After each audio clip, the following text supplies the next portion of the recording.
There we go. Sorry, I had to fix something before I was able to properly do this. All right. Oh.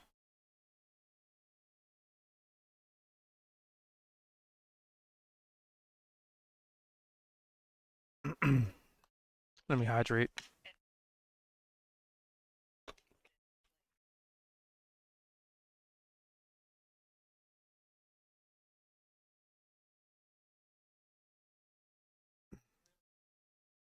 Yeah, that's right. So, hello, hello, hello. Greetings and salutations.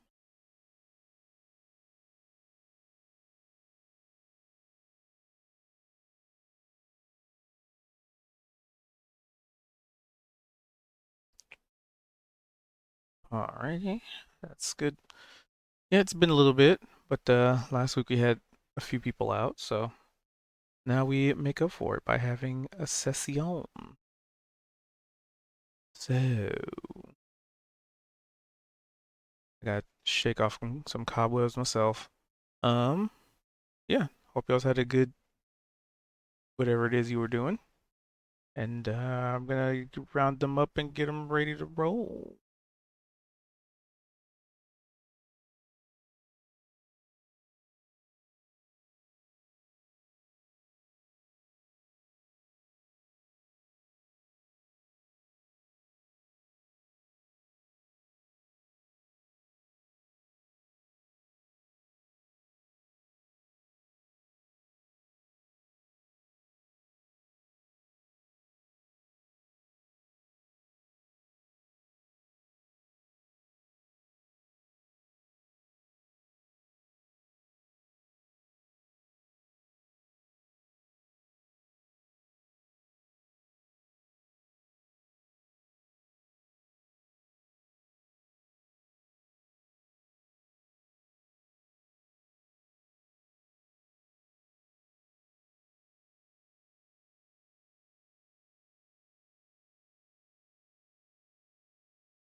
Alrighty. So, it's been a little bit, but who can recall what transpired previously?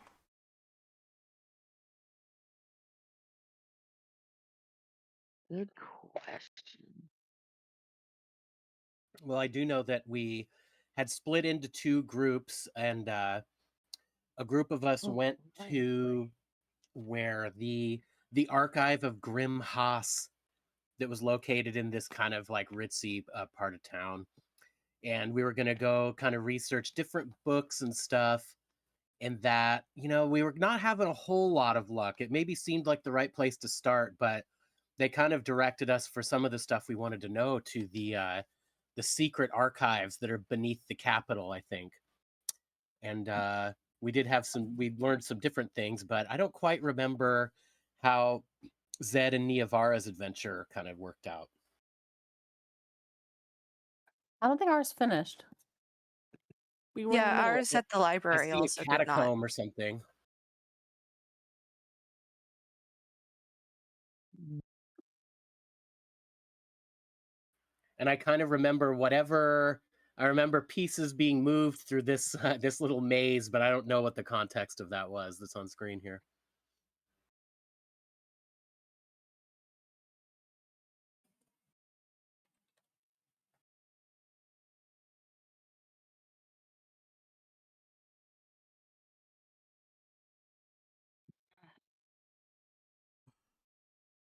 We Mm, also uh, we also found some sort of before we went to the archive of Grim Haas.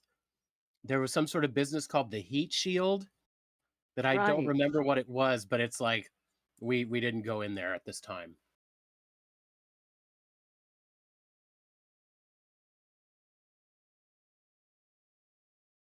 Right, but like you could see that it like showed like the steam rising and yeah, I'm not sure.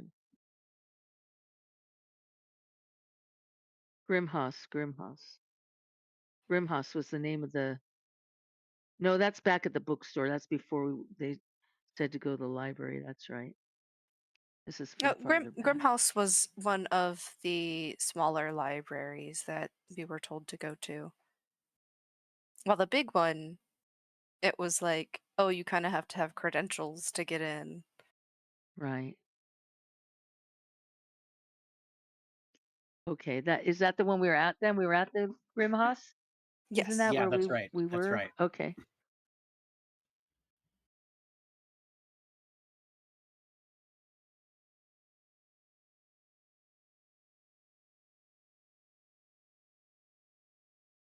Mm-hmm.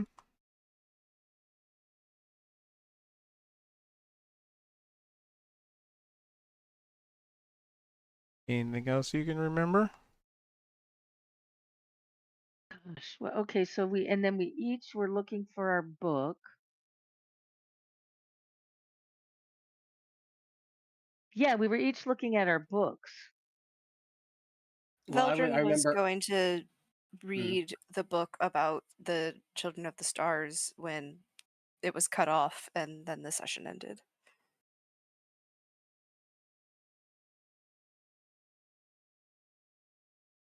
Well, it went to Niavara and Zed, and then session ended.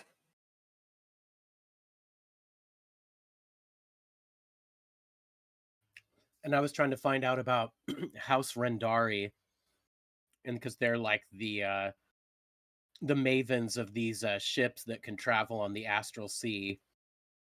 And yeah, but I don't think we really got into the details or anything yet. Right. Yep, because it's split party. And I had to split the camera a lot. Oh, All we right. have a cool date, 6226. That's fun.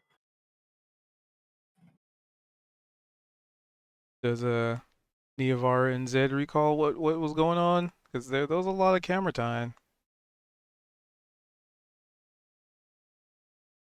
They got the two of you got into some shenanigans.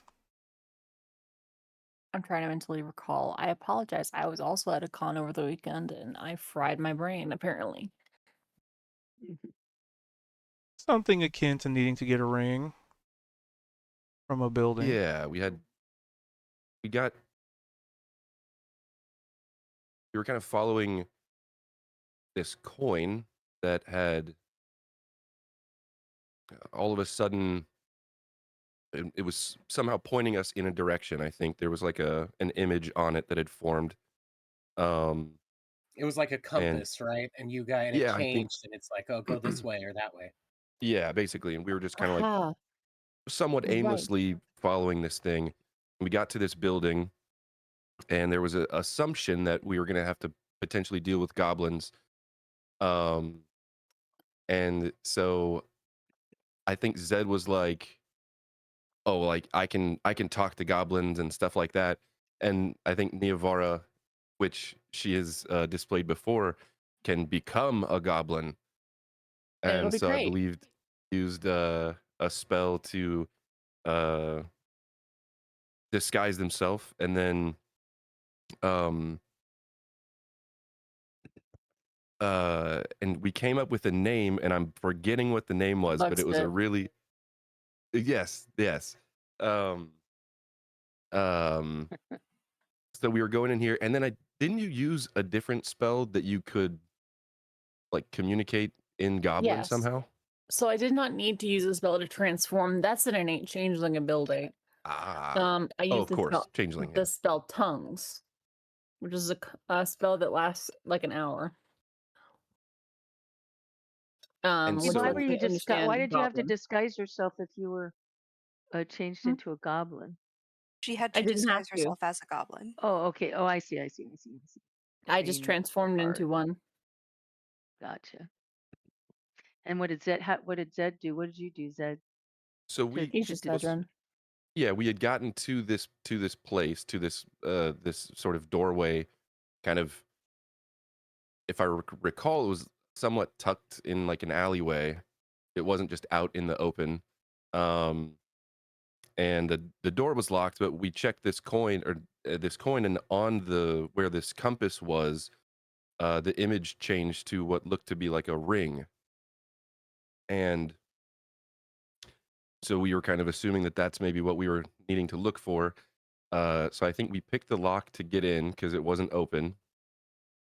And we were kind of slowly making our way through this place, this kind of maze-like. And there were these statues, and they were, I forget exactly what, they were just like suits of armor or exactly what they were, but um, they were just kind of decorating these hallways as we were going through. Um, but otherwise, it's been empty pretty much. I do think we came across, I forget details of the things that we were coming across in here. Um, but one thing that I did remember was if Niavara was now able to communicate, understand Goblin and speak Goblin at least for an hour, um, Zed was potentially going to like, and I think we were in this room, and I don't exactly remember what the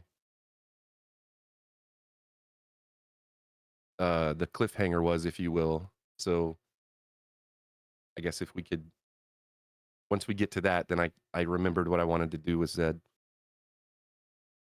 Yes, our particular cliffhanger was as we were exploring further and further into our little dungeon here, we kept noticing in these little Dad was corners, looking at a statue. the ominous automatons in the corner, if you will, that definitely are going to Tom-toms? jump out and attack us at some point. Right. Yeah. And I think he Something. touched one. Yeah, I think Zed went over and was like looking at this one in the corner. What are tom-toms?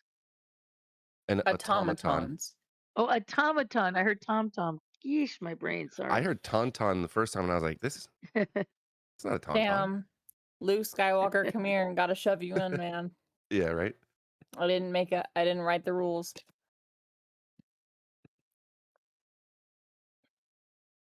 But think I think Niavara was kind of scouting ahead a little bit, and Zed was not hanging back, but I mean, he's not a goblin, so doesn't want to startle anyone.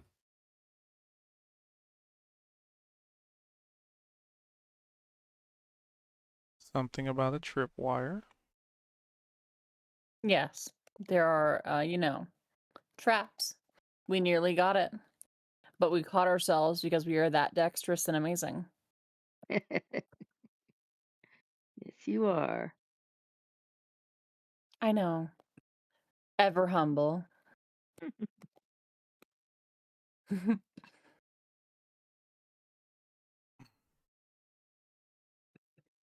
Oh, let me grab this so I can actually move it.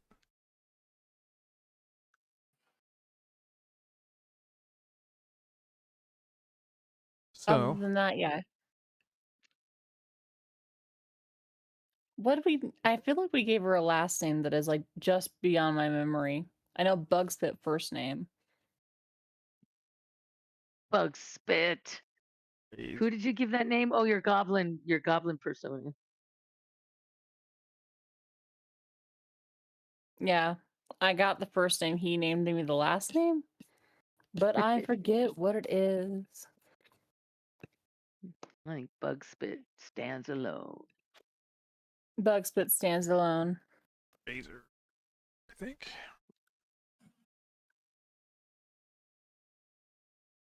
Well, It'll come back to me. speaking of standing alone, Razor Gore. Um, so we pick up where we left off. Zed looking at this suit of armor, inquiring, curious. I guess maybe specifically, we're looking for a ring. Does this statue potentially have a ring on it? Is most likely what he'd be checking out, folks. As a matter of fact, as you get up close to it, there is indeed a ring on it. Hey, bog spit.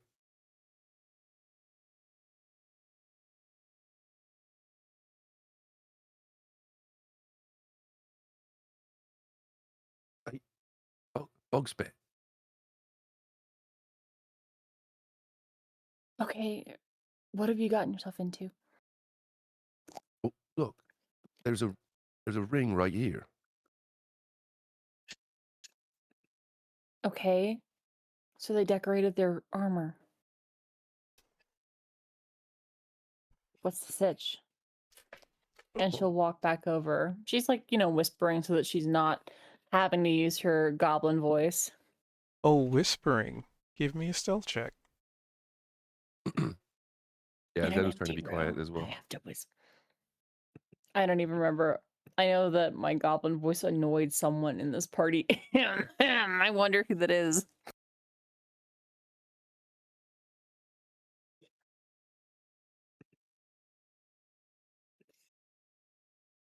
All right, so we got 26, 23. The first stealth checks that have been made in this entire building. Go on.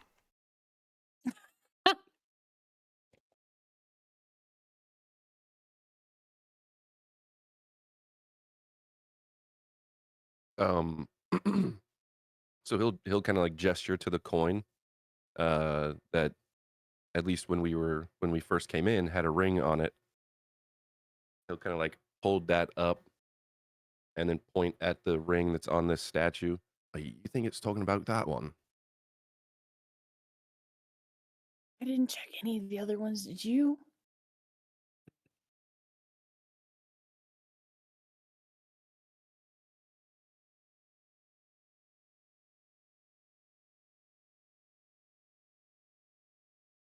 I think Zed's gonna. He's really weary about messing with these statues because we've been in this situation before. Uh-huh.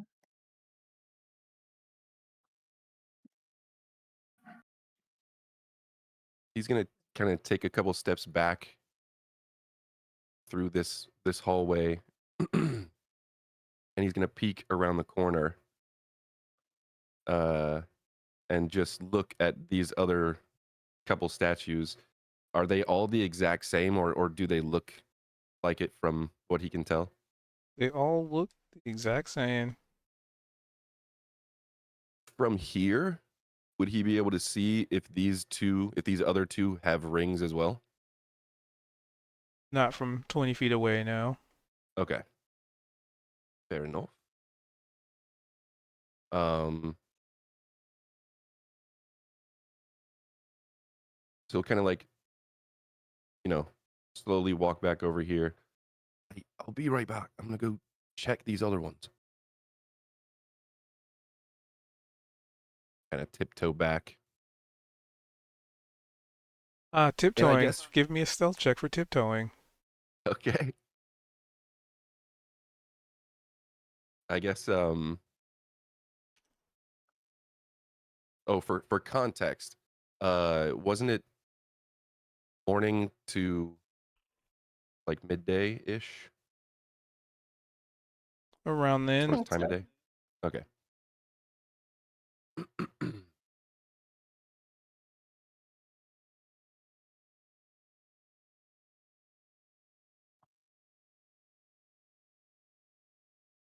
All right, so he'll go up to this one first.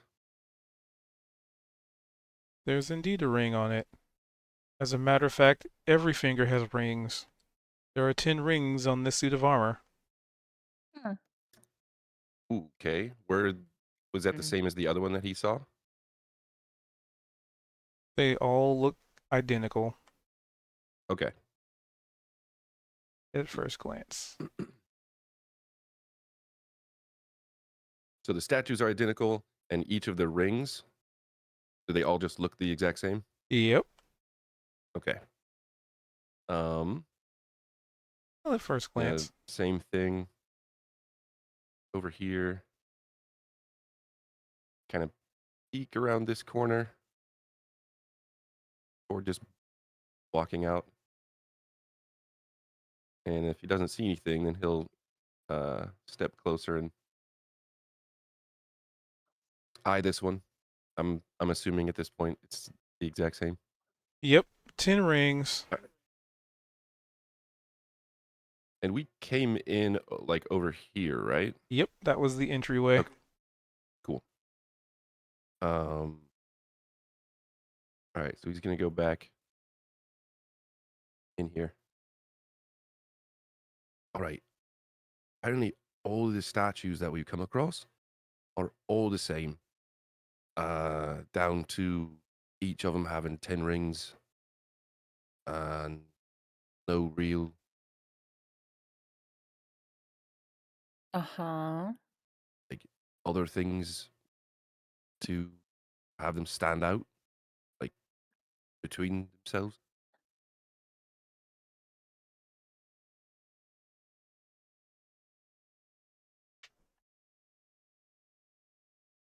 So I'm not sure which ring we're supposed to find.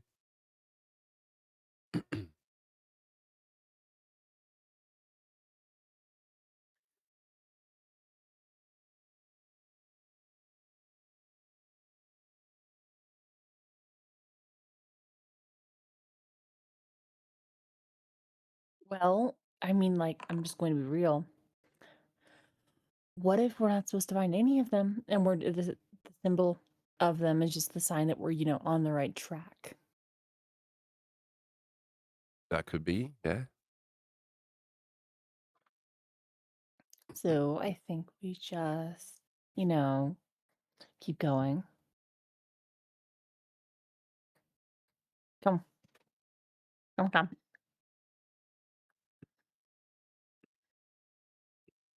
And Zed, as we're walking, Zed's gonna be like, "Oh, I this might be a good idea," and he'll kind of do like a little bow and just tap himself, just kind of like as he's uh, bending over slightly and kind of got one arm out. Um, he just kind of like taps his side um, and casts invisibility.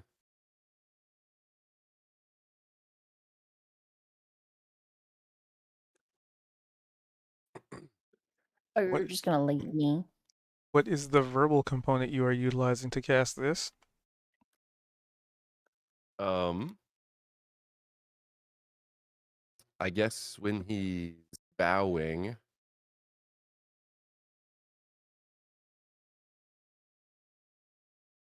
he'll just kind of whisper, "Ta-da!" I don't know, and then he'll follow along Bug Spit. So, and he's whispering.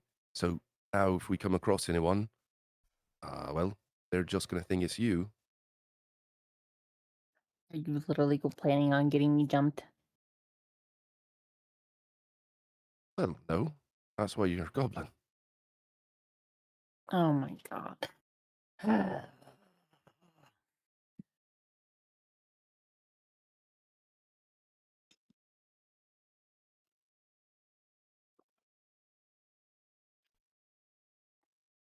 So, I mean, this is a hallway, a currently active tripwire.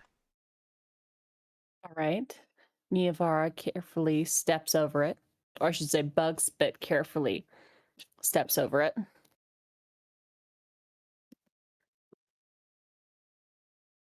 To which square? I just realized that my mic has been muted on stream. Oh well.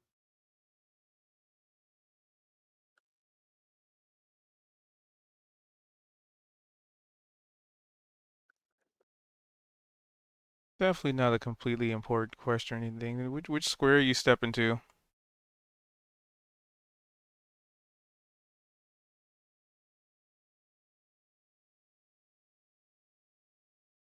Niavara question. I think she would step carefully over here.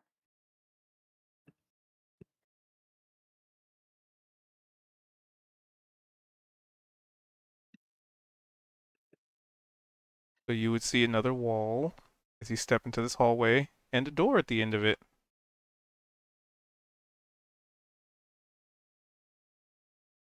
And how carefully are right. you stepping?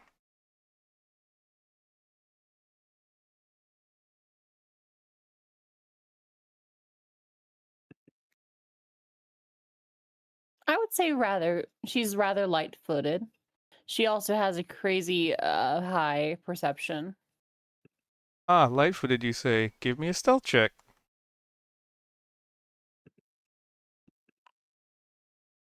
Perfect. Nice. I already have inspiration. Who wants it? I've got one as well from when we rested. Kozik, sorry, Vel.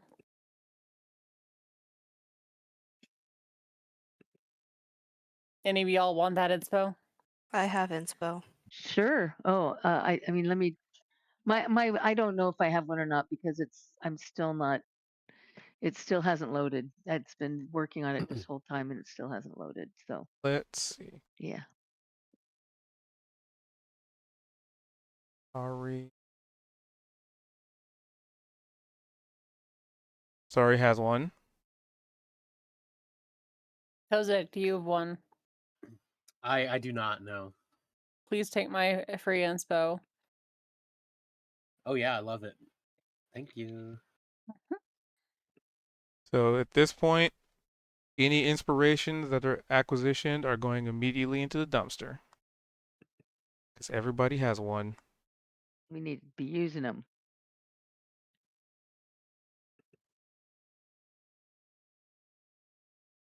So yeah, you carefully and quietly step over and you see the hallway that eventually comes to an end and a door. And also, since you're being aware of things, give me perception. Don't fail me now, girl.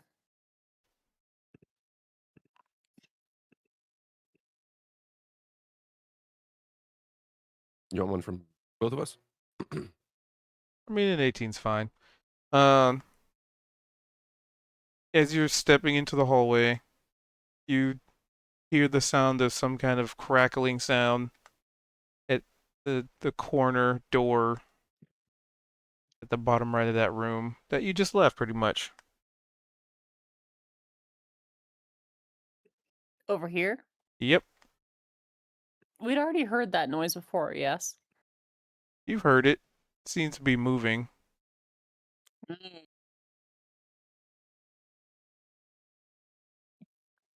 She gestures for Zedrin to, like, get a move on, and then she points out the tripwire.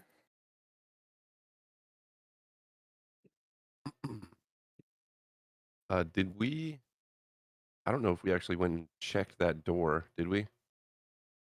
There's something behind it. All right. So Zed's gonna, uh, seeing that the tripwire's there, he's gonna carefully step over it and kind of just follow um, the path that Niavara's on.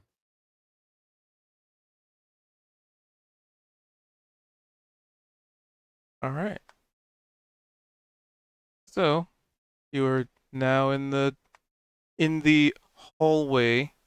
A long, unassuming hallway that's at least 30 feet long.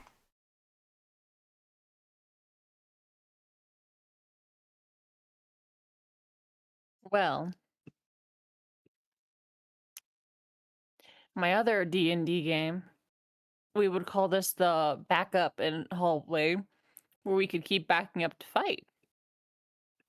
Well, something happens when you step Uh-oh.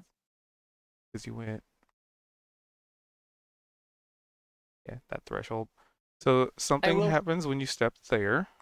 Yes. Uh-huh.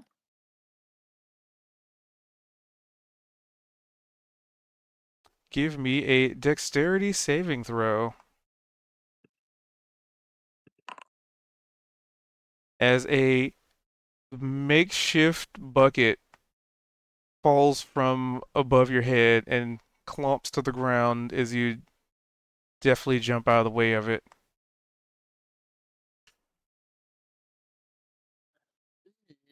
What was in the bucket? You're not sure. Do you investigate? I mean, yeah. Give not exactly hidden. Some kind of it's not solid. It seems very thick and viscous, but it is not spilling out very quickly. Perhaps some kind of adhesive. Ugh. She sticks out her tongue at Zed as she's pointing at it.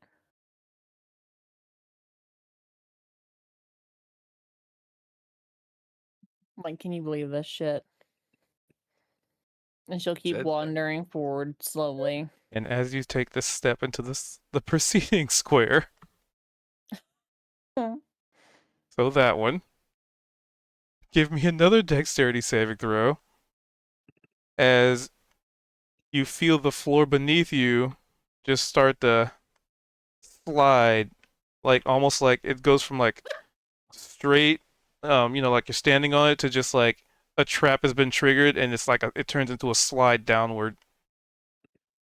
I'd like to re-roll that, but I can't actually click on it to use the hero point. Just re-roll it. Remove it there. Middling! So with a 16, as the floor gives way beneath you and turns into a slope downward, and it kind of looks like it's pushing you into a spike pit, but you manage to like catch yourself.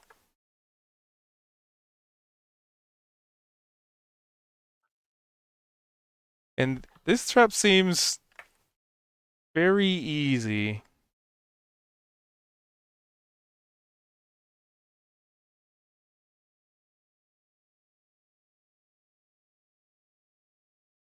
Hmm.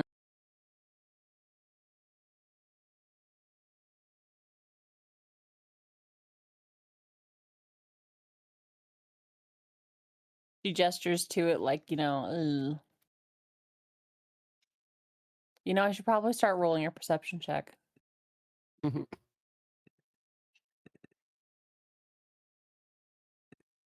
She checks the road ahead of her for more, any more traps. There is indeed another trap in the preceding square. As you look around and have been made very wary of how dangerous this can be, there appears to be another bucket nestled, just sort of like waiting for somebody to step on some kind of like pressure plate.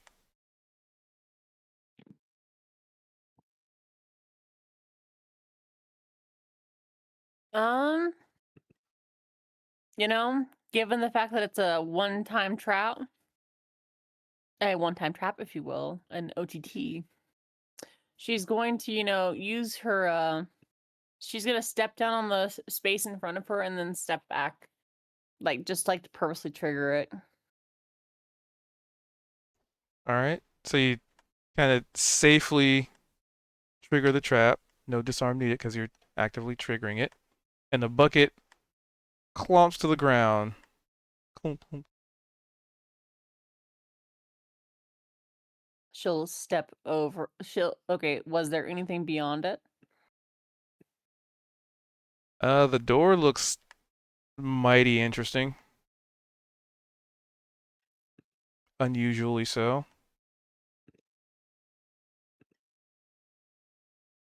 All right, let's start doing that investigation check to see what the fuck.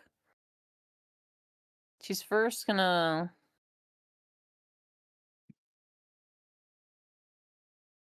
Yeah, investigation checks. She's gonna see, any tricks to this. So upon investigating the door and getting close to it, you realize something. This is a fake door. What the?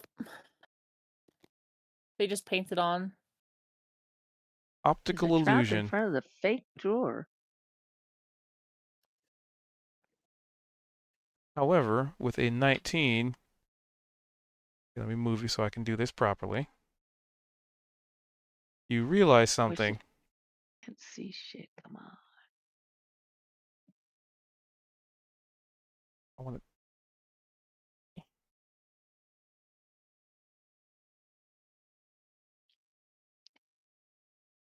There is indeed still, it's still a wall, so it's not illusory.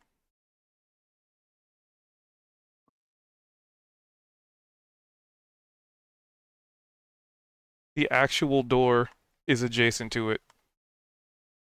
And with your investigation, you realize upon trying to actively interact with this door, it will trigger another trap. The real door was very well hidden right next to it.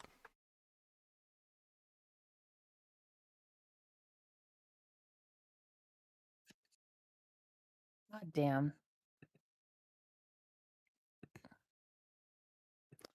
Chill.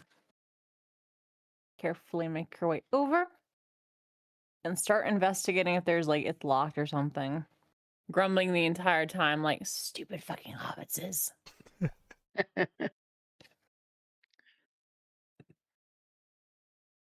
I mean, we'll carry on with that investigation because you were adjacent to it. Well, I guess you do have to touch it to know if it's locked or not. Do you touch it? She does in fact touch it. It is locked, but nothing explodes.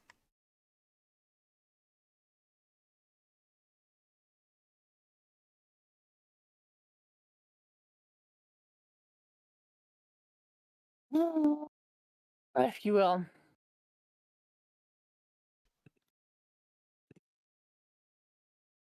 And Mhm. she will start working at the. Is it trapped first off?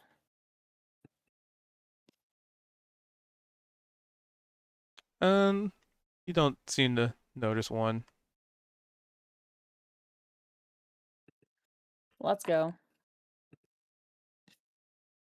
It is a very simple lock and very easy for you to disengage. And what's Zed doing in all this? I think after the first bucket fell, he was kind of positioned back here, and so he immediately, I think, was looking around back in the room behind us, probably specifically at that door that we didn't open, just kind of waiting to see if anyone was gonna come see what the noise is. Um, and then as he sees Niavara keep moving down the hallway, and that it's continues to be full of traps, he's now just very carefully kind of taking one step at a time, but um, somewhat prepared for something to potentially come up behind us.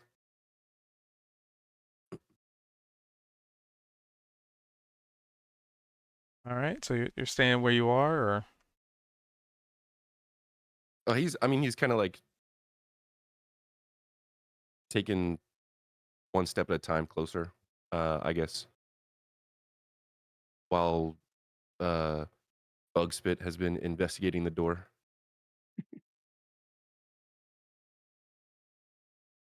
Trying not to step on anything that's going to trigger a trap.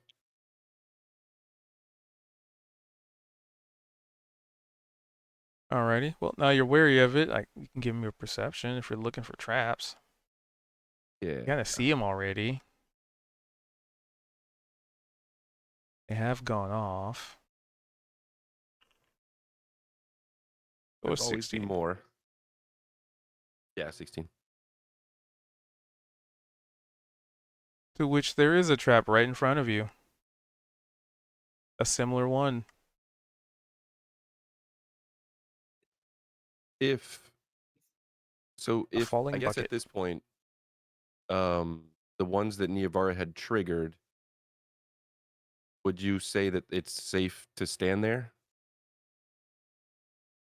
Probably. So I mean, he's been trying to follow the exact path that she went on, and so I'm pretty sure from here she went down here Nothing and then happens. just went all the way to the door. So yeah, he'll kind of slowly but surely make his way over here. Actively avoiding the traps you have seen.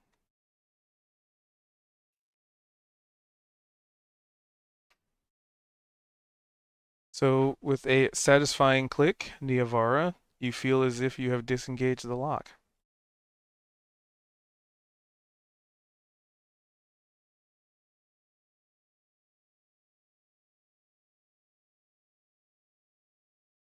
Hmm.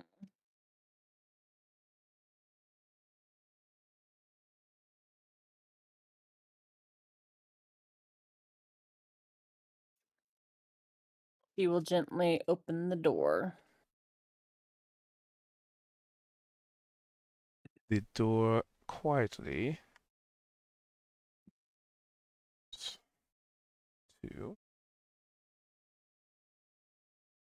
Bum.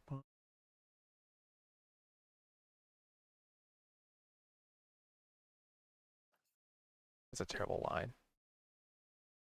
5, 10, 20. All side would be to about there. Okay. Yep. So your line of sight would get you to see about that. And as you open this door, there's a suit of armor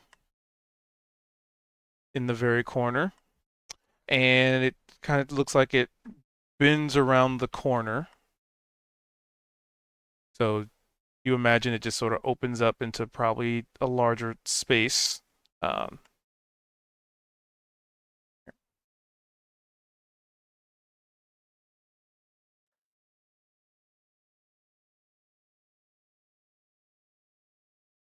All right, so another one of those damn things. She'll make a quick little check for traps.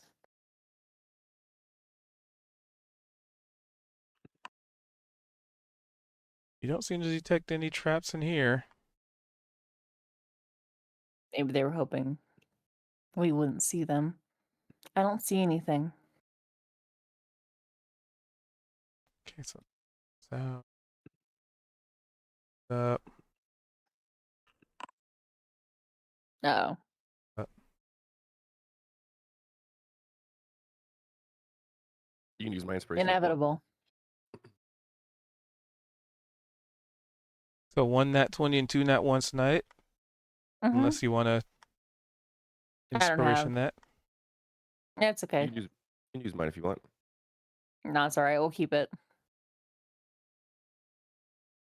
I could also potentially roll perception.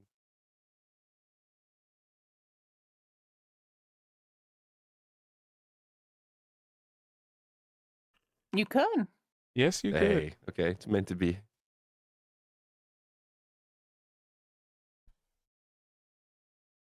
All right. So as you enter into this room,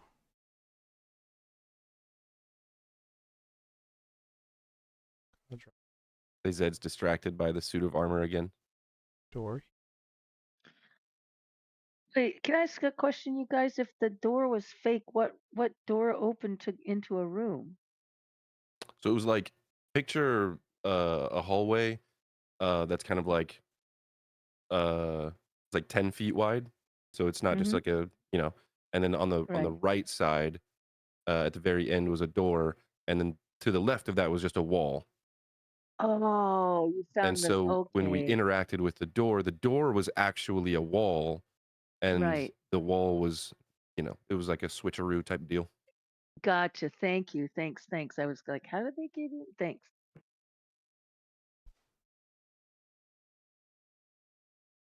And this room is adorned with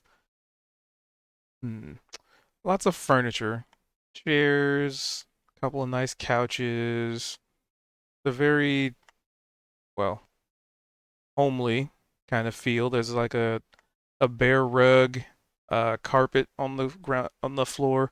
There doesn't appear to be like a fireplace or anything, so not that cozy. Um, but there appears to be like uh taxidermy trophies of like deer on the walls and antelope and boar, and it kind of feels like a little bit of like a hunter's den or a trophy room of sorts. But it's splayed Hmm. out in a way that's very comfortable. It's comfy.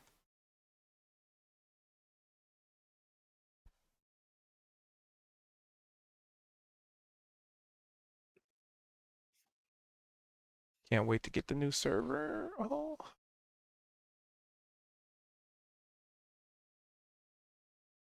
What do y'all's do?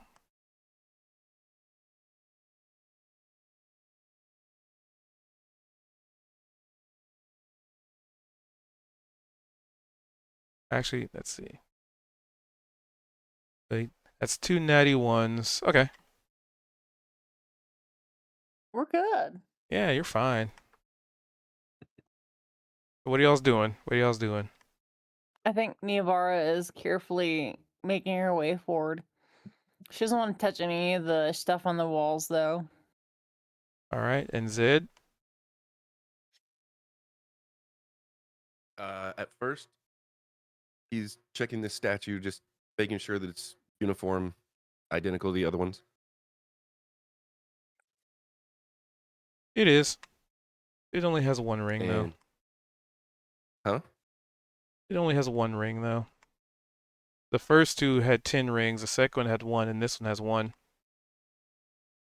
Oh, okay. I thought all three of the first ones, or the ones that we found, each had 10.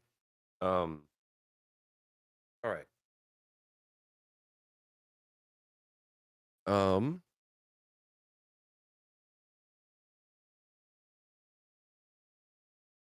I guess he's gonna inspect this thing further. Um, like closely look at its eyes.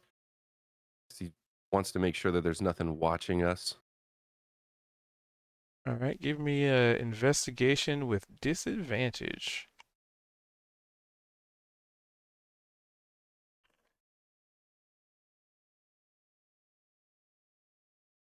And that is a 7 because I don't have proficiency. Yep.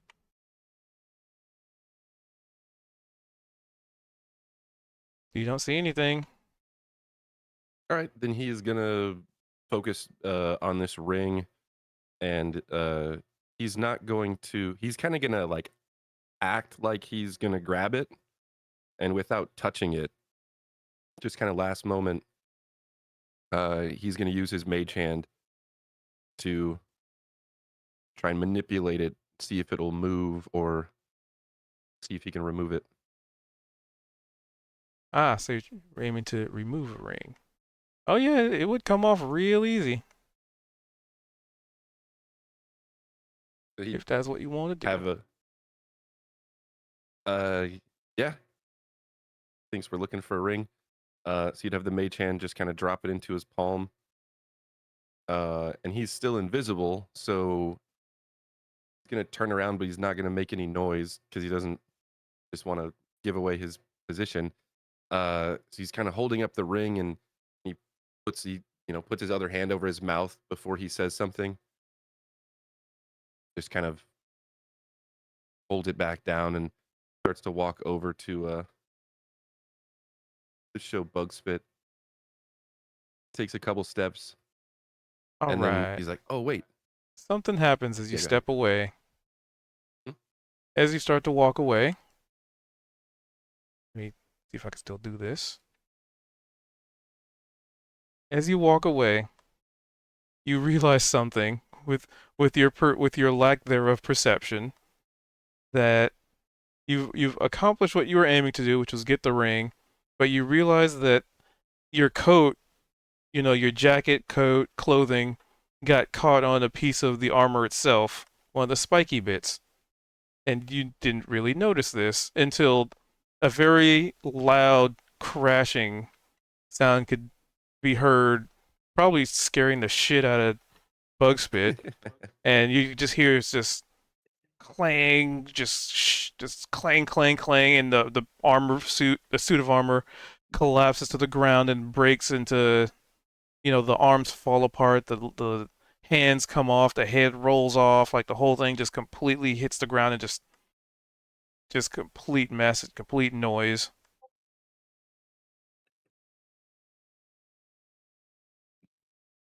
Zed kind of like comically just does one of those things in like a movie where he just freezes and he realizes he's invisible. So he just kind of says in a bit of a whisper but out loud to Niavara, "Hey, all these traps, I found a ring." Good job. Which, funny enough, the only thing that is visible is the ring, because invisibility, Yeah, it makes things it's not. invisible at the point of casting. Yeah, yeah.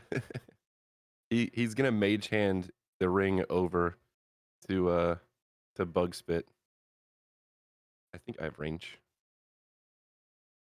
Oh my god. She's just, like pinching her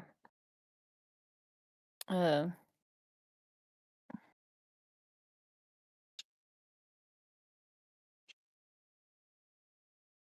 pinching her the bridge of her nose, and she's like, okay, all right, I will take this ring. And And Zed's so also gonna. she'll Oh, go ahead. stow it in her bag.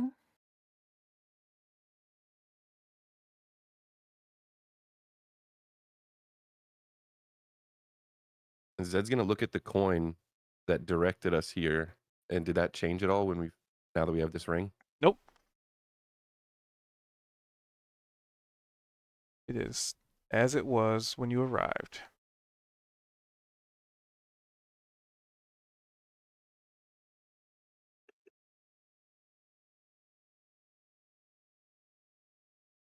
So he'll walk over and just kind of whisper, keeping his voice down. So we found a ring, but I don't know if it's the right one because the coin didn't change. Okay, as a really, really quick question. How the fuck why do you think that this is the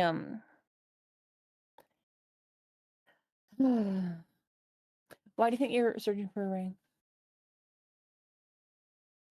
I don't know.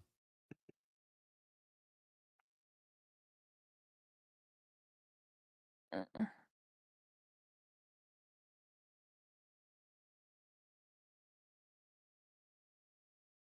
Are these squares all doors? Yep. Okay.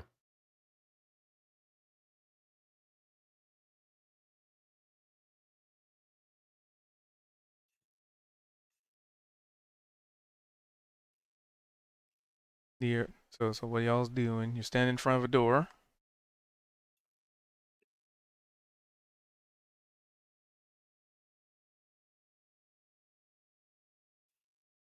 Oh yeah, can she hear the crackling noise?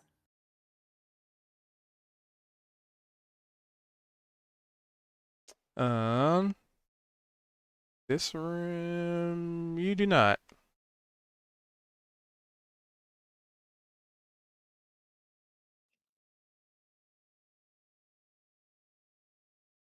Then That's again, your odd. ears are probably still ringing from the reverberation of this armor that completely disintegrated over there.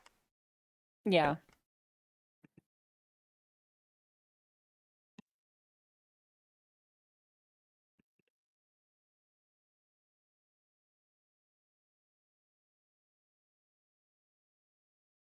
Hmm.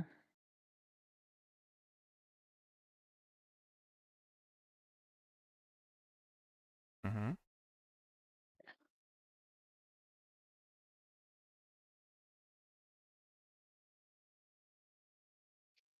Well, I'm kind of thinking that this coin is going to change whenever we find what we're looking for. Because it's been oh, slightly shifty this whole time.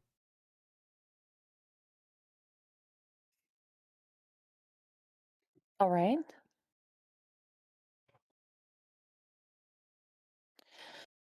Okay. So, problem is that's a lot of fucking rings to. Anyway, we still have more rooms. If it didn't change, put it back. Oh, okay. So he'll walk over, and just kind of like kneel down next to this pile. Does one of the gauntlets or hands, is there still a finger that's intact? Let's find out. Nope. Okay, he's just gonna pause for a moment. I was hoping this was the case, and then he's just gonna just drop the ring on the pile. Ah, yeah, that's good enough. He'll stand up and go over to this door.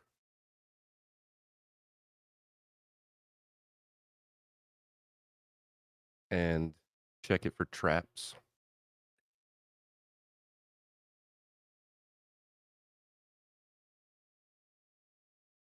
Is that perception or investigation? Checking for, I think, supposed to be investigation. I thought it was too.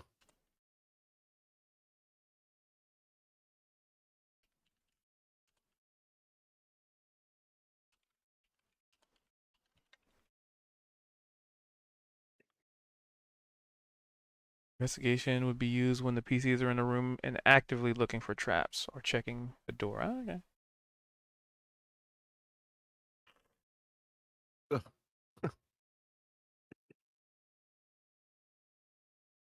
But then some.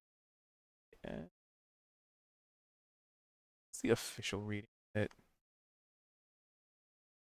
I don't think I can give you any inspiration, seeing as how I'm a mile or two away, right?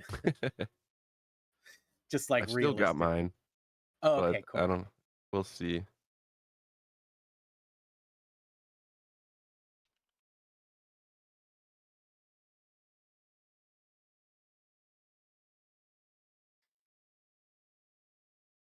If I can find it super quick.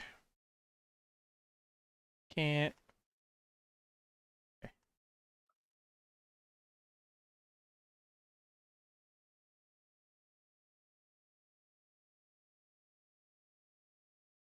That's a spell.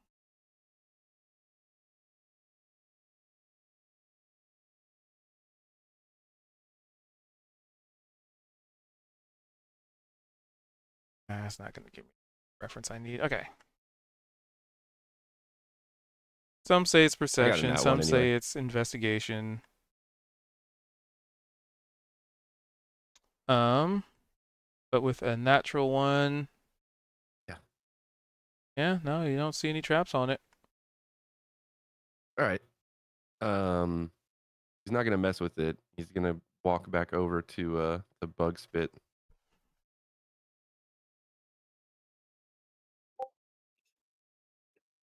I put the ring back.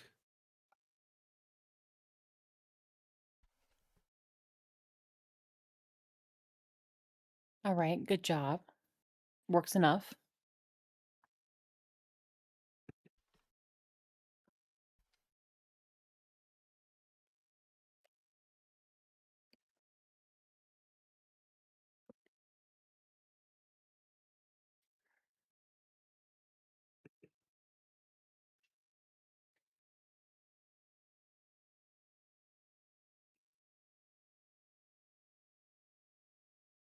Well, there's a door in front of you and a door to the side of you, and the two of you in this room with the completely and utterly destroyed statue.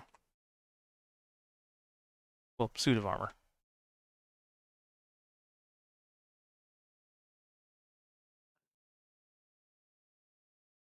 Well, I think that means we keep moving. Although I don't hear that noise anymore. And this room probably connects to that one. But hopefully it won't be a problem.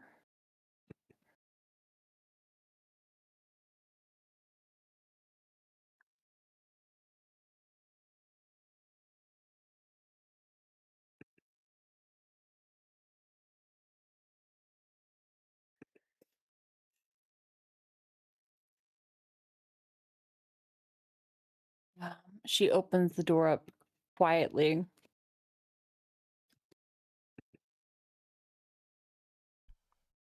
Perfect.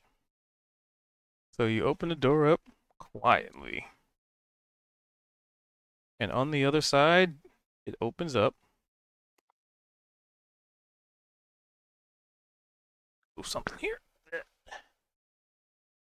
Into another room. Go figure. However, in front of the door, immediately staring at it as if to say something was reaching up to the door handle simultaneously as you were. A small, mechanical, gnomish creature. And it locks eyes with you and you it as soon as you open that door. And then the camera pans over to the people in the library.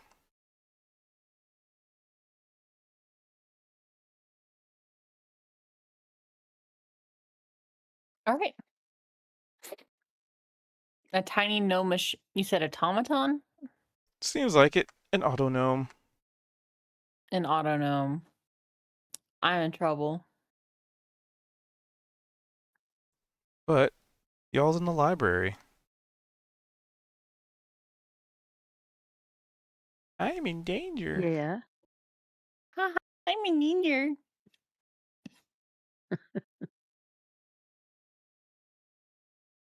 So, who would like to figure out what they read through first?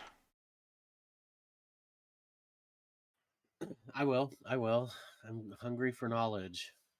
Hungry for knowledge. All right, and you were researching House Rindari. Yep, I think so. So, of the general knowledge, as you take the book and you find a spot, a chair, because there are chairs and like small tables about for people to sit down and read in certain intervals and certain locations. And there's plenty of them. You're not fighting for space or anything. Um, you take a seat, you pop open the book of House Rindari. So you would ascertain just through your I guess you just sort of read through it anyway, so it's not really a quick look. So House Rindari is very well known in Kronossus and even Sorrowwinds as they serve as a neutral party, so they typically do not get involved in a lot of the politics between the two major settlements. Um, Business is better that way, um, and less property destruction. So they have maintained as part of treaties and um, legal bindings, one could say, that they are not to get involved in any conflicts directly between the two cities that have a history of conflict. Um, they are pretty often described as just sort of, what they do. They do mostly transport. So they do a lot of trading of goods. They're basically traders. They trade.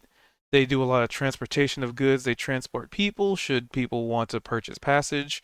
Um, they have a warship or two, but it's more of a they don't really use them. It's more of a if somebody does attack them, then they need to make sure they have a show of strength, to which they have one of the largest vessels in the region. Um, and it is definitely a warship. It is a war airship. Um, and you'd read that it is just reading up on it, maybe not necessarily knowing the ins and outs and the specifics of how reinforced hull plating might work on an airship and how reinforced elemental bindings might work on the airship. Just the lingo how it's presented would convey that it is a very formidable vessel, and some would describe it as a flying fortress, and nobody fucks with it. And that's kind of how you just reading. That's probably you putting two and two together. How they're able to maintain their neutrality is because they have one of the most terrifying vessels. Nobody wants to mess with it, and nobody wants to be at risk of this group organization having aerial superiority. So basically, it's a they don't start none if you don't want none, and nobody wants none because they have a freaking flying fortress. And maybe hints, because this is general, maybe hints of a second one, but they keep that one under wraps. Um, but yeah, for the most part, they do transport. Um, if you mess with them, you may get a warship down your throat, and nobody wants none of that. And yeah, pretty much transport. They go anywhere. And you do know that there's a vessel or two that they have very specialized vessels for astral travel. Is just the material needed for them, and the supplies needed for them are a lot more costly because they go on much longer winded journeys, because it's the difference between going across a continent or flying through the vast of space. So they don't have a hell of a lot of them, but you've been made aware that they do have some vessels that do traverse. And when we're in this city, when we look up in the sky, do we see things like airships? Are they that common? You would have seen a couple. You would have also seen other varying degrees of flying creatures as well. So it aerial transport is not limited to airships. It is just the most efficient at making money because you can transport a lot more things on the vessel than you can on the back of some large winged beast Right, some sort of gargoyle or something. or giant birds or stuff like that.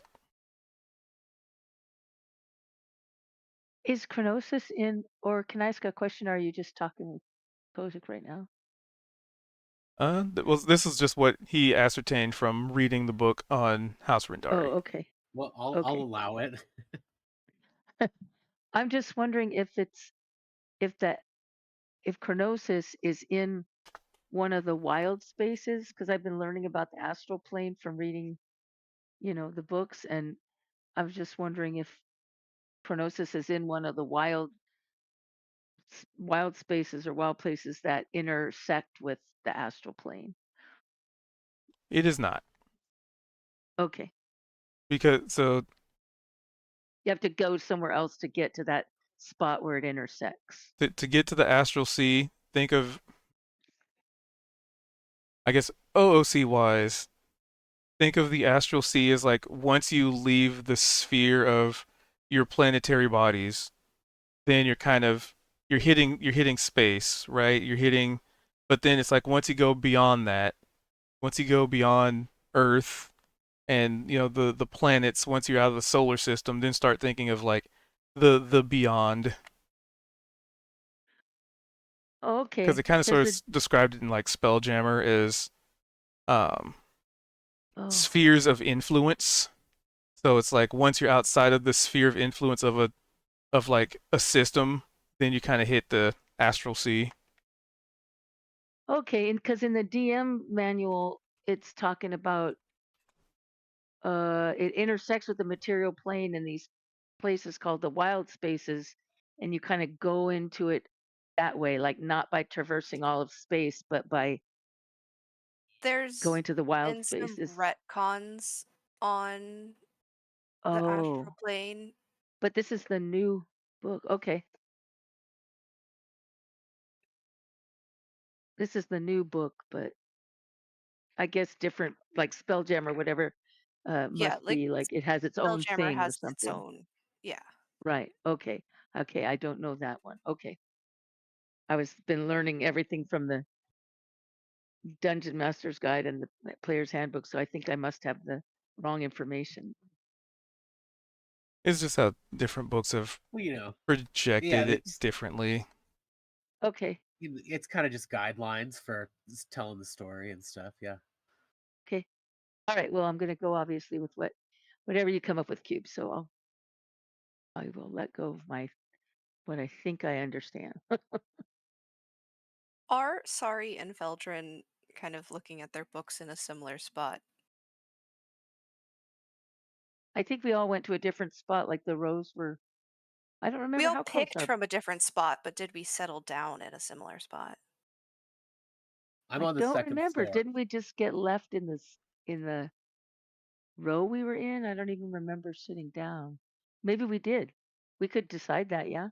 Because, like, I imagined that Veldrin would have gone to a table instead of standing there. Oh, sorry would like probably just plunk herself right down on the floor, sitting cross-legged right on the floor, just like plunk and just start reading.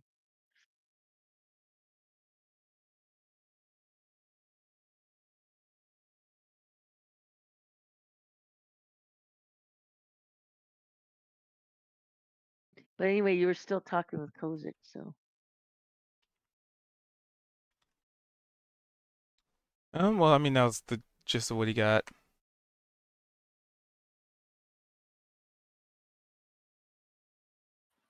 I could wonder And what else is how to probe deeper. Um, is there any more in this article or this book, or is it just sort of like a brief lives kind of thing? it was just a brief, just describing who they are, what they do, why nobody messes with them, kind of their political pull without necessarily being a part of a faction per se. Like they don't really take sides. Well, technically they take their own. Right. Yeah, it seems like yeah, these are the people that we definitely need to meet with, I'm thinking. And maybe they can also help us get into the library depending on when we can get a hold of them. We'll see.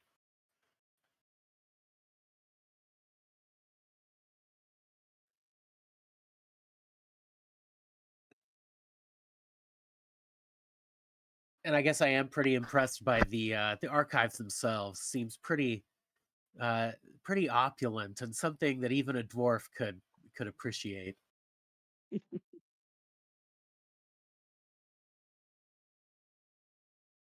Guilt books and stuff.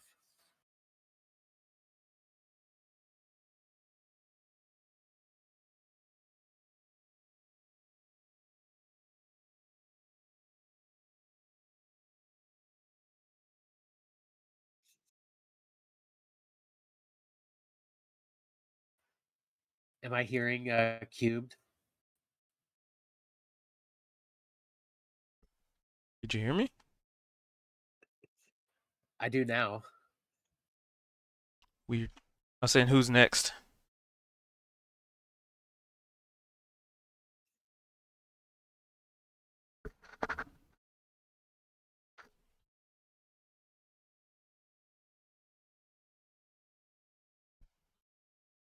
I think sorry said BRB, so probably Vel. All right. Ready for info?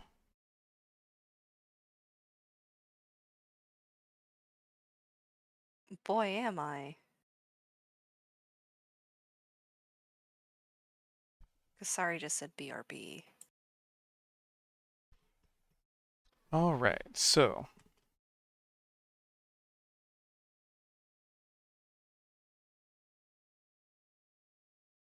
Belgian was looking up.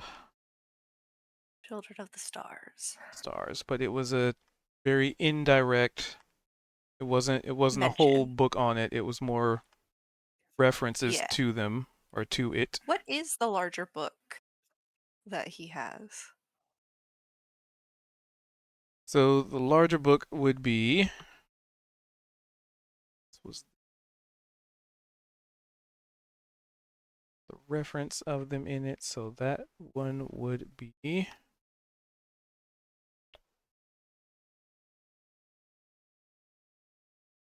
So it would have been in regards to the astral sea. So that would have this one.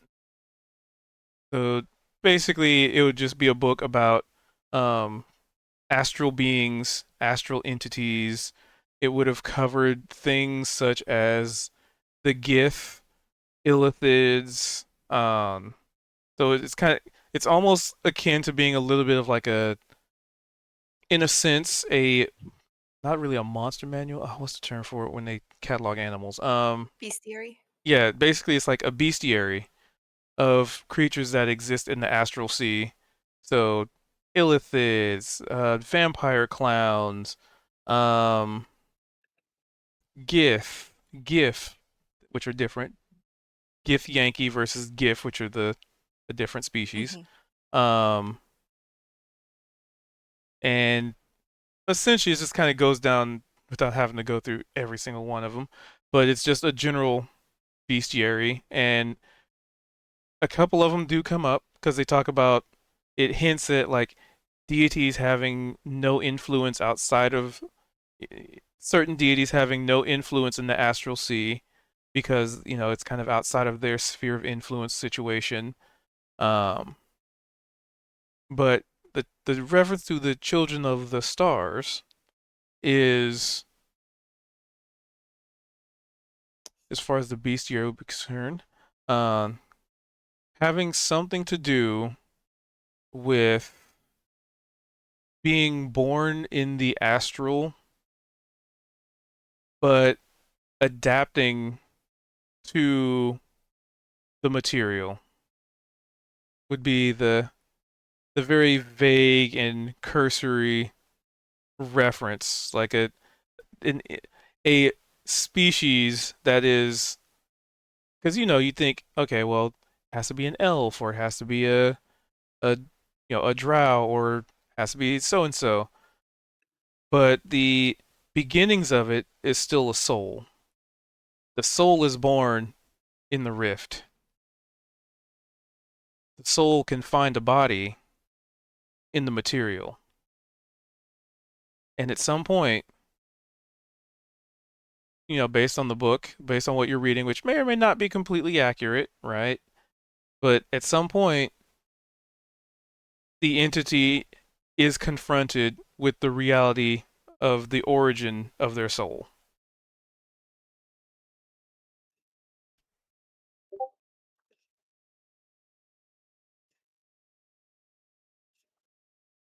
But very often, they don't remember that until much later in life. And this is a personal curiosity of his. He wants to. He has his suspicions about this particular thing, and was looking for a little confirmation. Deities of the astral plane specifically.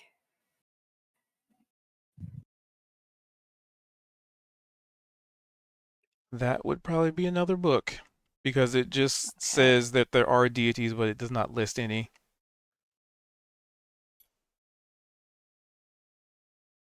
Because there are a lot of entities that have been forgotten.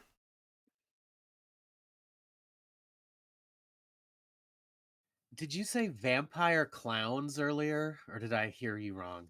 No, Yes, you you heard did. me correctly. Oh, They that's live funny. there. Wow, I can't wait to meet him.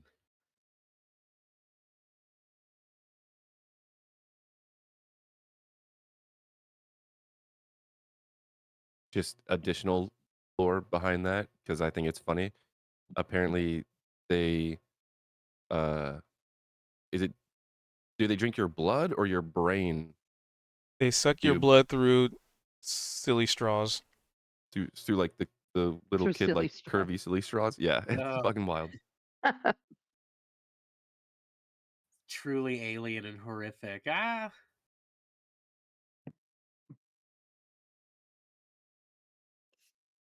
So you can take all that Asterian fanfic and throw it out the window with that one.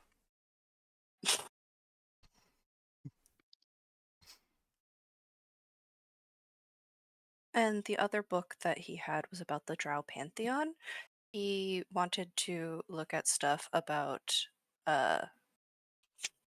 Elis Shai, Lolth, and also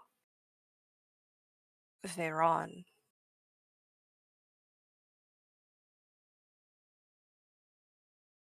All right, so which one first?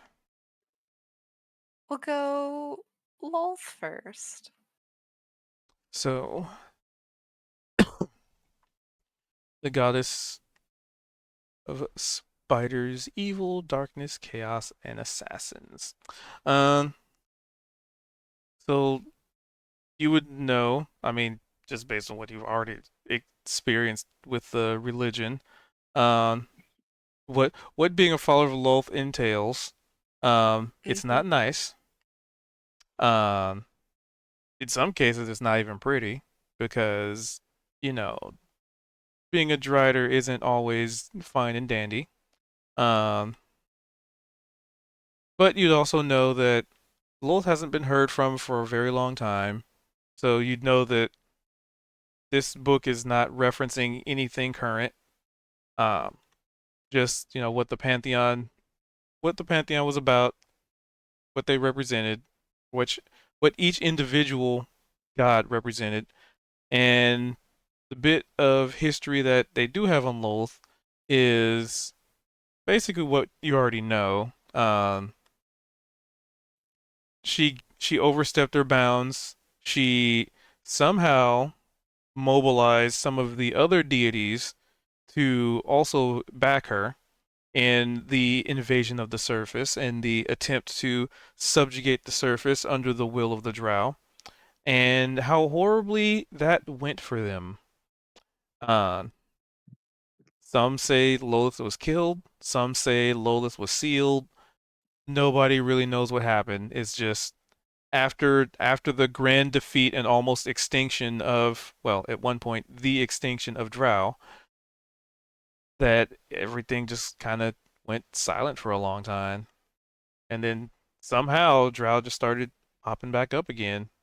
But Lolith seems to have never come with them. Oh, I mean, in name, but no priests that have been granted blessings, no miracles that have been performed, no new Driders have come into existence that people are aware of. I mean, they probably would have seen some, but not as if the god were still around. So perhaps somebody's maybe replicating the process, or you know, magicians can get a little ambitious. And then who was the next one you wanted to know about? Elis Shai.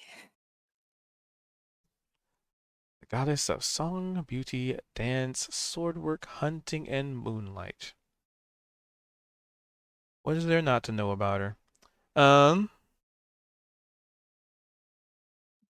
Pretty much it seems like she's still around. There have been sightings and experiences, and some individuals could swear that they have been blessed or granted an audience by the goddess herself or an avatar thereof, of a woman dancing nude in the moonlight with a sword in hand. Some say she dances across the sky. Some say she appears in moments of revelry, and um basically in moments of revelry. Some people just swear they see shit and they're drunk. Mhm. I don't know if Vel would know this because I don't think Vel was with the group at the time. but Cha was actually visited by Elistray. That's right. That's right. Yeah, he wouldn't have known.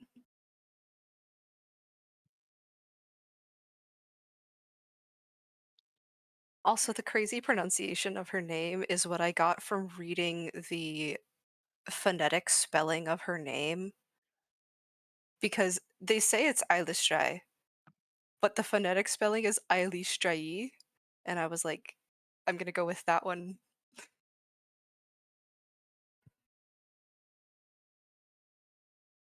Poor old Ellie. And then the other one was Veyron, yes, the thievery, brother. males, and evil activity on the surface. Well, that one you just have a cursory. I mean, just the standard on that one.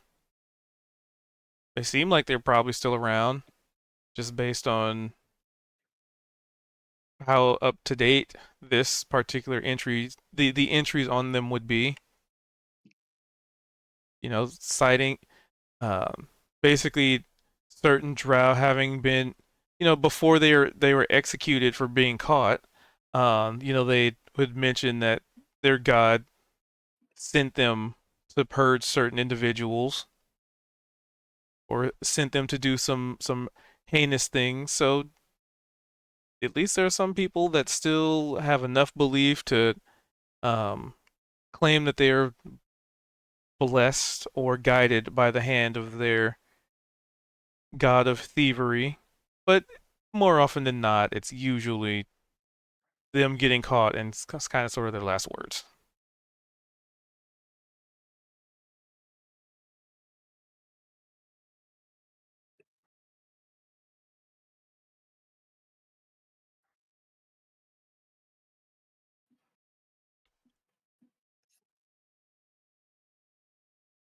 All right.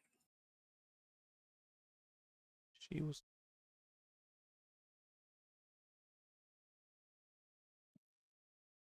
all right, and then Sorry had a book. Yeah, I think it was all about the astral sea. She just wants to learn about the whole thing.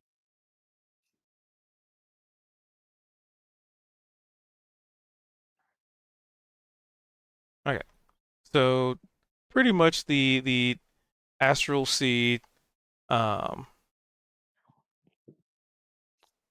where some have a belief of its origin.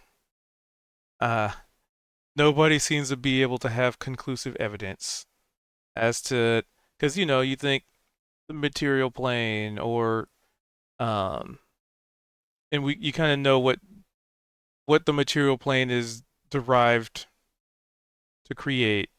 Like the plane of fire, for example, it's all fire, right? Um, you think a plane of water, it's all water.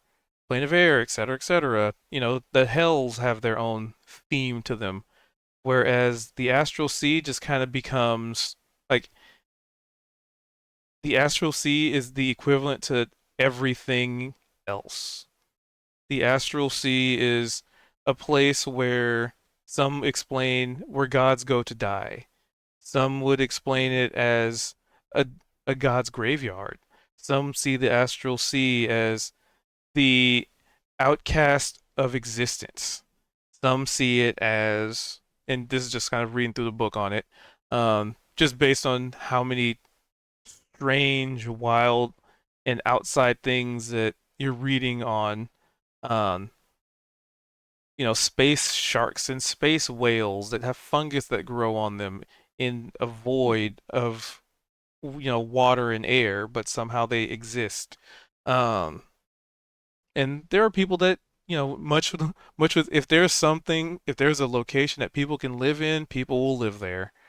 And it is no different to a practically infinite span of, well, existence and whatever that may entail. Um, but you were looking for the astral sea. You kind of get a similar information as Kozik in regards to astral sea things. Um, there are wild and crazy creatures out there that exist. There are things out there that some would explain to be more powerful than gods, and that's terrifying to many. Um, there are creatures out there that exist that never wanted to exist. There are creatures out there that exist only as a result of conscious thought, and they resent everything and anything that does exist. It is the wild it is the wild west of existence out there. Um, Mm. it is a plane of illithids, it is a plane of Gith, it is a plane of the unknown, it is a plane of eldritch horrors, which it doesn't really go into what those are because perhaps knowing is corrupting. Um, and this is a more general book anyway. Um, but so it just goes on to basically be like everything that you know on a material plane, somewhere out there in the astral sea, those rules can just cease to exist. They just don't apply. And you're from the Feywild, so you know rules can be bent, they can be played with, they can be tinkered with. Time moves differently in the Feywild from the material plane. Magic is interacted with much differently and played with for some entities. Magic is no different than a toy. And destroying a mountain is the same thing as a child knocking over a block over a toy. And then once you get to the astral plane, the astral sea, some of those rules can just be flipped upside down. And sometimes you won't even know how, you won't know where, you won't know when. But there are some basic things. You know that there's no air out there. So Right. if you end up traveling out there and say you fall off a ship or you're stranded, um, you have a very limited air bubble because kind of sort of the rules of the astral sea is objects create their own objects create their own air pockets. So the bigger the object, the more, air there is available. So if you're on an asteroid, you'll probably be good. If there's a bunch of people on the asteroid, they'll probably be good. Um, but if it's just you floating out in space, there's a limited amount of time you have. It's, you know, Mm. um, and even that rule sometimes gets flipped on its head depending on where you are. So think of it as like it is the wild west of existence in many locations and a place where certain gods, probably have no influence because how can a deity of limited mind and limited power over existence, how can they manipulate something infinite? Mm.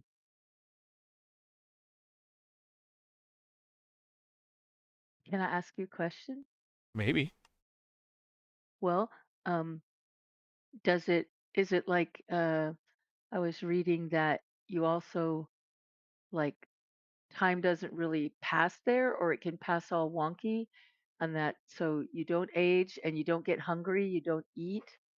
And one thing was saying it was like it's really your astral body, your soul that travels through there. So then like what happens to your body? But you're saying your body goes there with you. Yes. Because there are ships called spelljammers that people use to get out into the astral sea or the astral plane. 'Cause Okay. What about the time thing or the hunger thing? Is that true in this one I mean, you still get that hungry you and don't get? and whatnot out there. Okay. What about time? That will vary Okay. And I was reading that because the you can still age that like even out there. So okay age. So I was reading that the like some of the corpses of the dead gods, like people have built, little like whole civilizations or cities inside of the corpses of the dead gods and stuff, yep, that would be in the and that book. they're yeah, and that they're like they become like these wild spaces that like can intersect with different planes, and that there's these color pools also that are like portals to different planes. Is that a part of this, or you have to traverse all the space to get there, and there aren't portals and stuff? Which I That mean, that what's could your still be feasible. that there's portals and stuff? Yeah, that's feasible. Be- Okay. because a portal is not necessarily like, just thinking of it without going into too much detail. You could think of a portal. You can have a portal to a location in the astral plane. You can have a portal to anywhere. I mean, how else,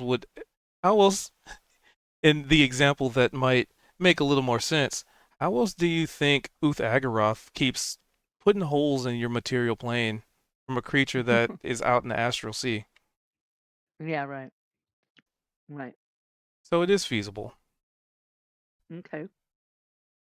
But you don't have these wild space things in this one. There's some around. Okay.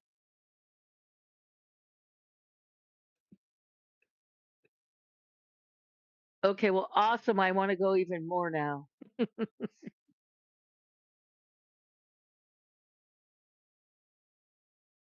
Because even like as far as like wild space goes, just the quick and dirty, wild space was the empty vacuum between astronomical bodies inside a crystal sphere. So basically, it's just like the space between planets. So wild Oh, space and astral sea kind of. okay. The new the new Dungeon Master guide was talking about like these places they create in the corpses of the gods.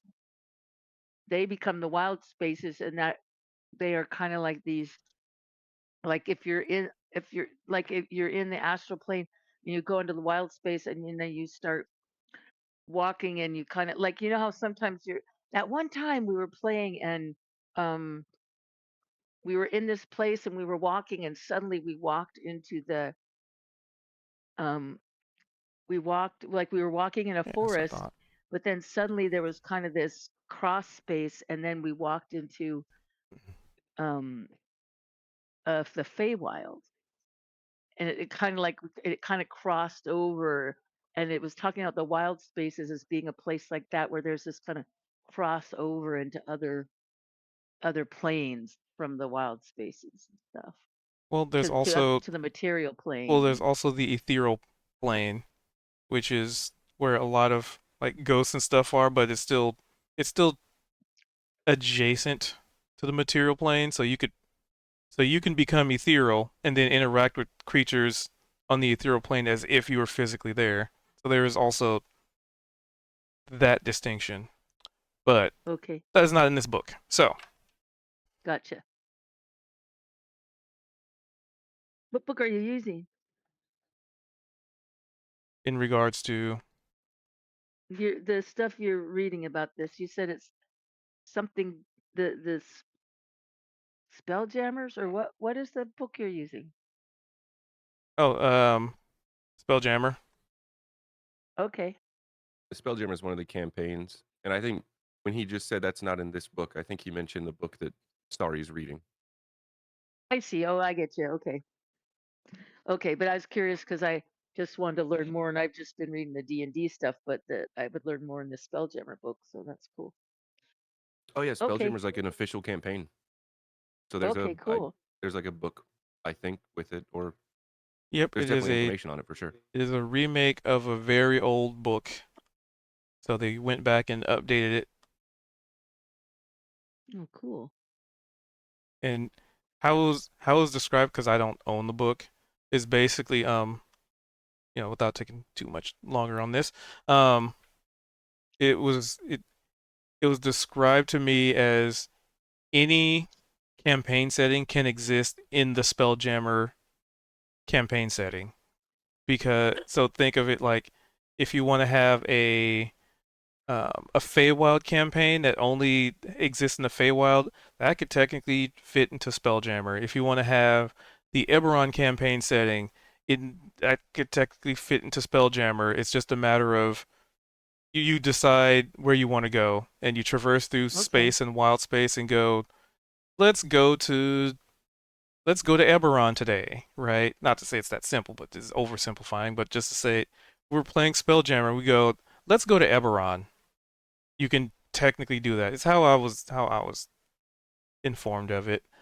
With like I All said, right. without having Cool. the book itself. Um, Yeah. Yeah. so so if you want to do a Dragonlance inside of Spelljammer, you just we go on to Dragonlance, right?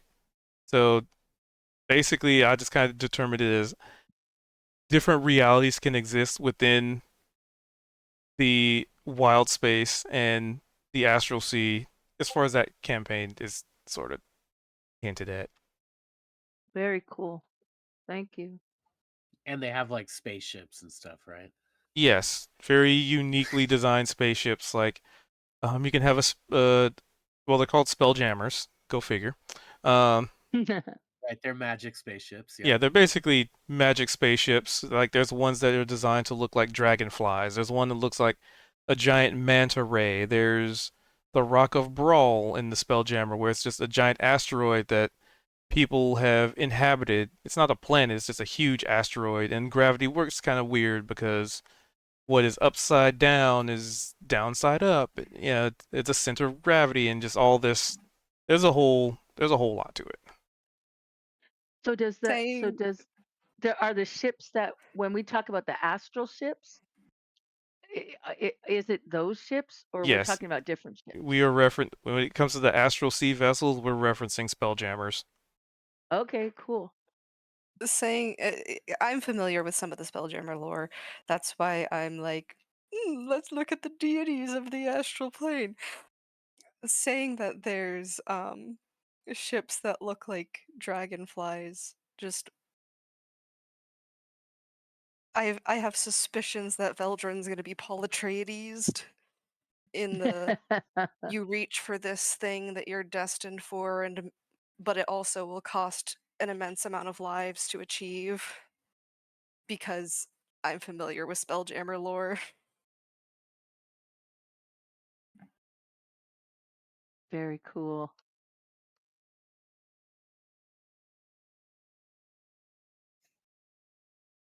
If I can find an image of one. Okay, Because I'm gonna Veldrin have got told fun. he'll be a god of a thing that there is no god of, and in Spelljammer there's no god of the astral. And the first person to lay stake to the astral will create a war among the gods. Oh, and Veldrin got told he would be A god of a something that there god? is no god of. Uh-oh. Yowzer. Oh, what the hell was that? I didn't know you had a destiny, Belle.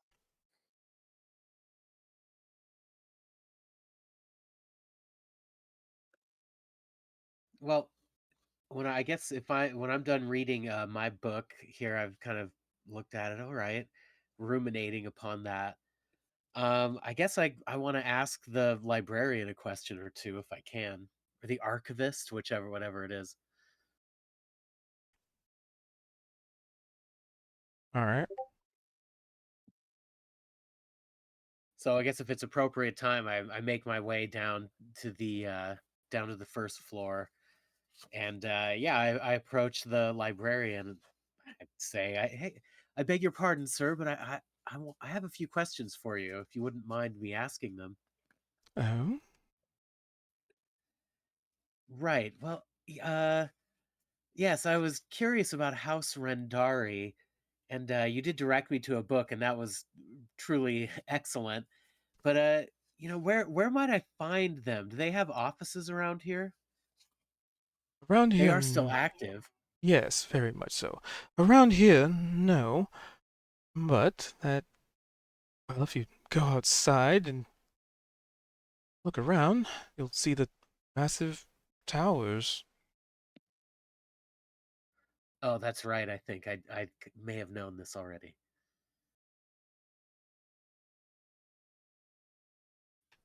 Okay, right. Do you know, is there any introduction required for their services, or I guess we should just walk right in? Well, they primarily do transportation, so perhaps go in with the intent of business.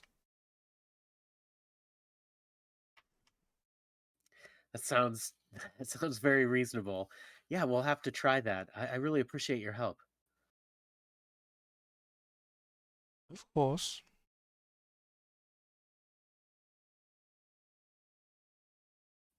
I guess that was the only real question I had for him. And I I look around and I imagine that I might see some nice chairs that I would want to sit down on, or a bench just to look at the surroundings and relax here. All right, in the library. So then the camera pans back to a surprised Niavara standing in front of a door, standing in front of a auto gnome.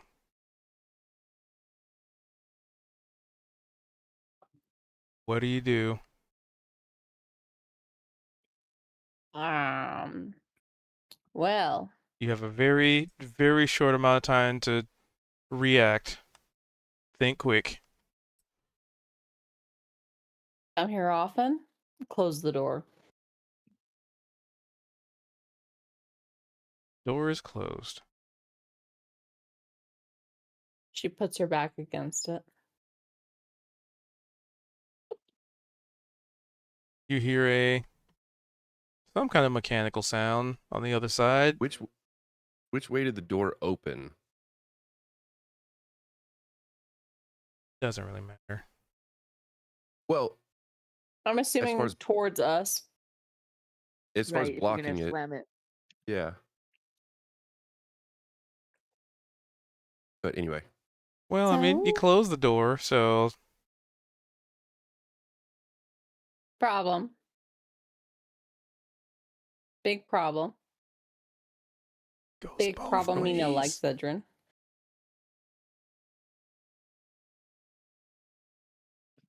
You saw it, right? oh yeah. Hmm. What to do? What to do about the problem?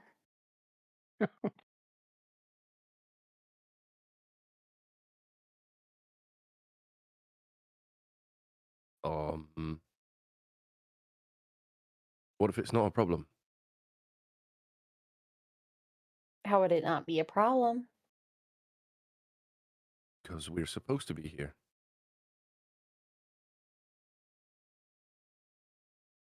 And when it attacks us? We either dispatch of it or run.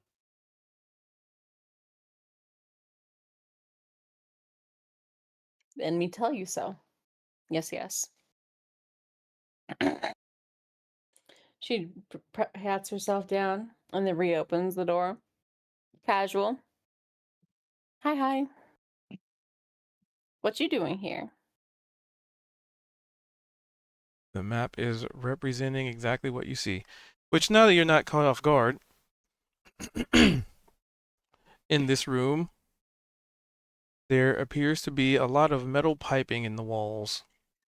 Weird, mechanical, kind of looks like, not necessarily like sewage piping, but weird pipes with like grooves in them. It looks very, somewhat akin to some other rooms you've been in before with mechanical entities. Oh no. This bad. But you don't see anything in here. Zedrin, it ran away. Zed's gonna put. He's invisible still. He's gonna put his hand on Niavara's shoulder, on Bugspit's shoulder, and just kind of nudge, like slightly suggest them to step aside But while turning their shoulder back toward him, behind him, um, and let's see, how could I do this? He'll whisper in Goblin in hopes that if something is listening to us, it just sounds like Bugspit's just talking out loud. But he'll say, watch behind us for a moment. I'm going to get in that room. And he's going to kind of like squeeze past Bugspit into this room to have a bit of a look around. All right. This room is lined with metal piping with weird grooves in them. What appears to be, and this is in the walls, so the floor is just kind of messy, dirty, cluttered, junk on it everywhere. Screws, bolts, like somebody's tool, like somebody had a bunch of toolkits and just threw them on the ground. Almost completely obscuring the floor at this point, just with how much debris there is around in here.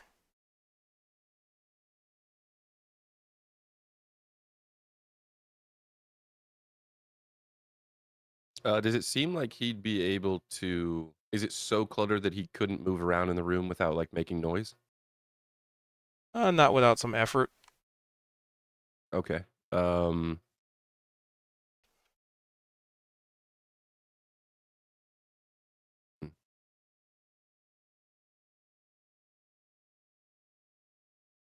He's gonna cast his mage hand, but it's gonna be invisible, and he's gonna kind of whisper again, like in Goblin. I'm gonna look around a bit. I'll give your shoulder a bit of a nudge if I find anything. This is normal invisibility, right? Huh? This is just like normal invisibility, right? Yes. Not greater. No, it's just regular invisibility. Okay, well, just so you know, the spell is written. A creature you touch has the invisible condition until the spell ends. The spell ends early, immediately after the target makes an attack roll, deals damage, or casts a spell. Oh, okay. So I wouldn't be able to do mage hand then, huh?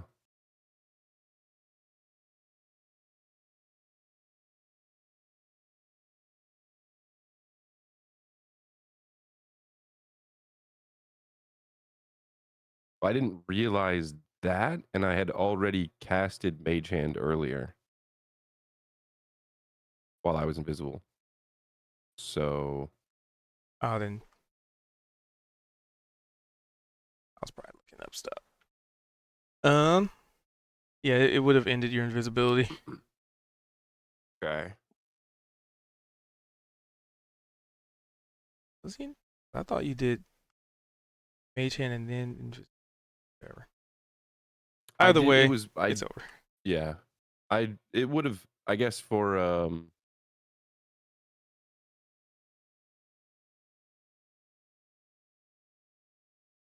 it was basically when when he was grabbing the ring, he didn't want to actually touch the statue itself. So he was about to, and then he used mage hand. And so Oh, okay. Yep, it's a minute. Maybe I was thinking it was longer. Anyway, yep, your invisibility would have dropped in I'm regards to that. to add to the scene, he casts mage hand, probably still thinking he's invisible, and then when he turned around and knocked over the statue, he was actually visible. So like he kind of froze, and we could go with that. And then at that point, if you would allow it, since I just realized it, like he would have probably recast invisibility. The intent was to be invisible right now. I mean, if you have the spell slots to do it. Yeah, I got one more. I'll burn it and I'll post it. Okay, well, I did. That was done.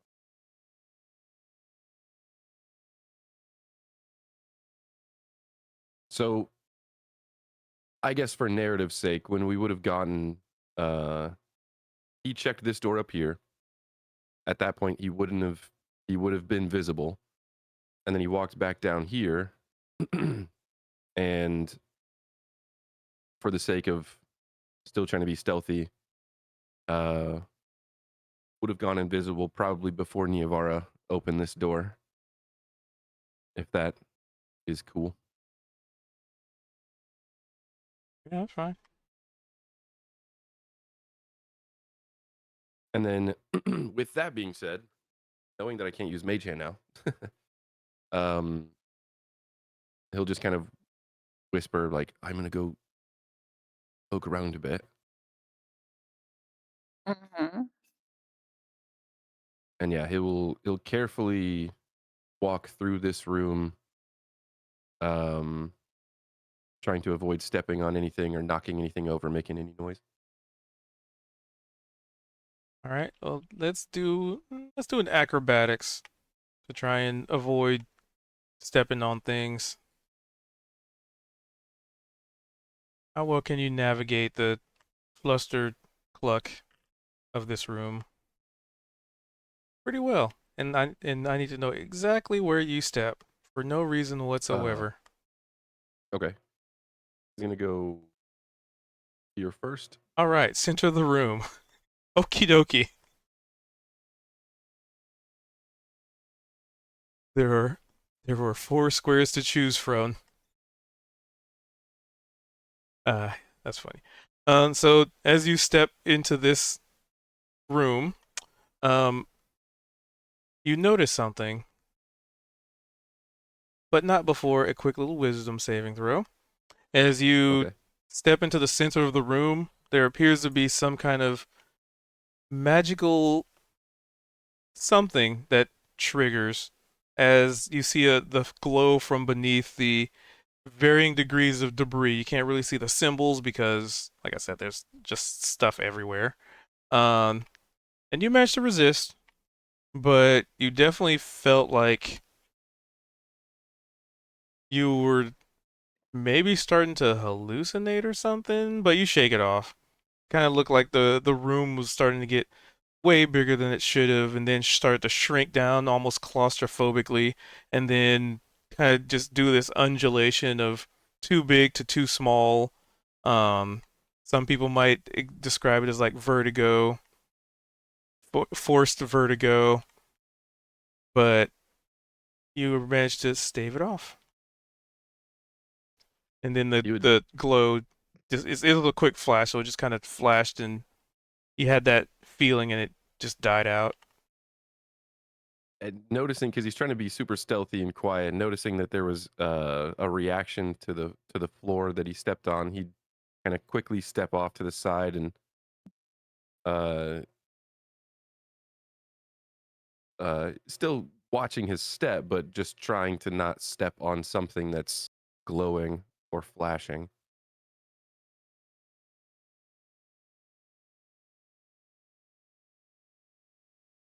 Okay. 2, 3, 2, 3, 4, left room. And pretty much as you step to the right side of the room, um, the weird grooves in the piping actually starts to light up as well throughout the whole room, almost like something being turned on. And with a 4 on that D4, that's the left wall, you'd see like a little bit of like maybe like smoke or some kind of steam kind of poof out some of the pipes and go away.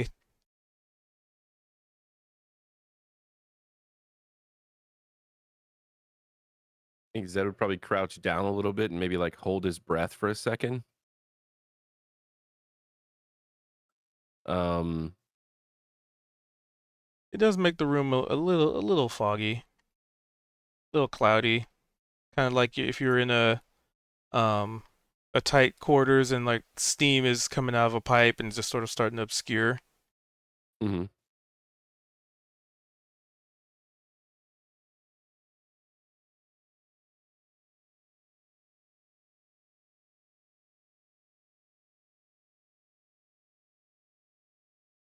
And so you said the pipes along this wall lit up? The left wall, well, all the pipes are lighting up, but steam is coming out of the left one. Okay. So steam's coming out of that one right now. It weird intervals.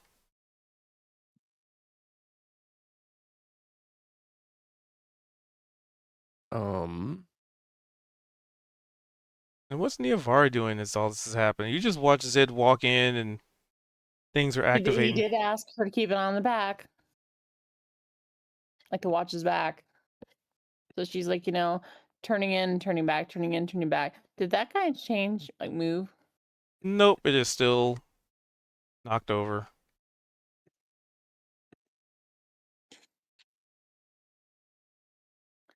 Um, does she hear anything from this door? I know, give me a perception check.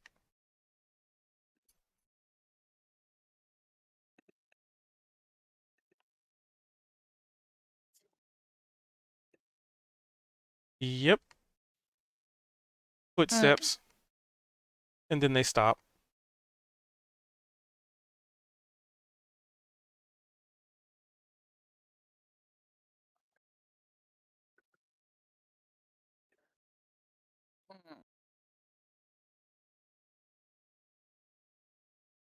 I am moving pieces. I have to move the pieces as things are She'll firing. like, is there any room beneath, like a gap beneath to look, or is it just solid? It looks as if it's pretty sealed. Got it.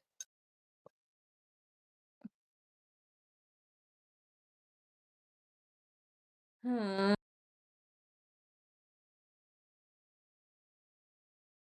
She'll whistle idly, like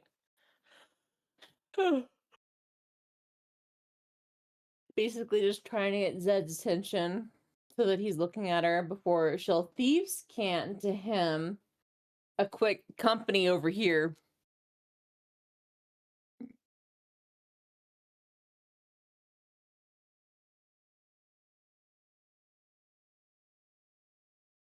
so he's yeah, he's invisible again at this point. But he'll take a step back.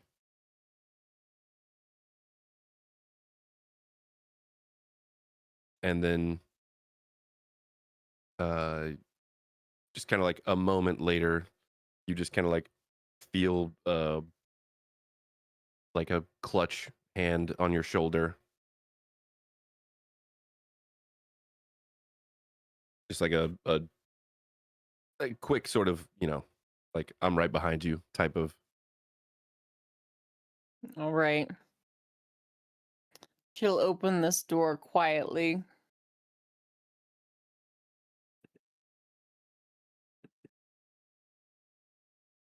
There's a familiar looking auto gnome standing there. And this time it's pointing in your direction with what's kind of like making a finger, kind of like finger gun pointing at you. And from its index finger, it kind of looks like it pulls the trigger and a little canister is launched out from it. And it hits the ground in between the two of you. I need both of you to make a Constitution saving throw. Oh, you little worm.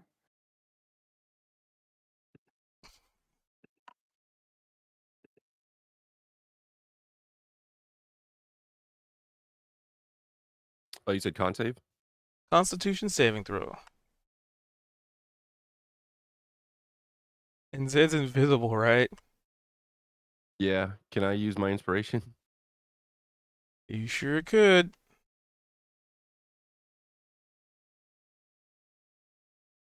Oh, okay. I like that better. And good thing, because the little plume of smoke um explodes at your feet and engulfs the basically all of you, and this creature seems completely and utterly unfazed by it. Um, but for a moment, Zed, your eyes start feeling real heavy, like you're just getting real sleepy, real tired. Just kind of like you could just fall asleep. Just, man, if I fell asleep, I'd feel bright and fresh and early in the morning. I'd feel inspired when I wake up. And you shake it off. Like, no, no, no. Now's not the time for that. You little fucking miserable worm. And then the creature closes the door in front of you. I'm gonna get you. She yells through the door.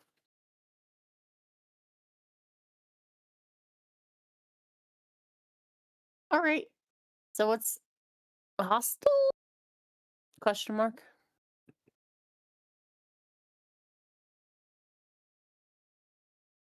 And you definitely hear another door opening and shutting very close to where you were.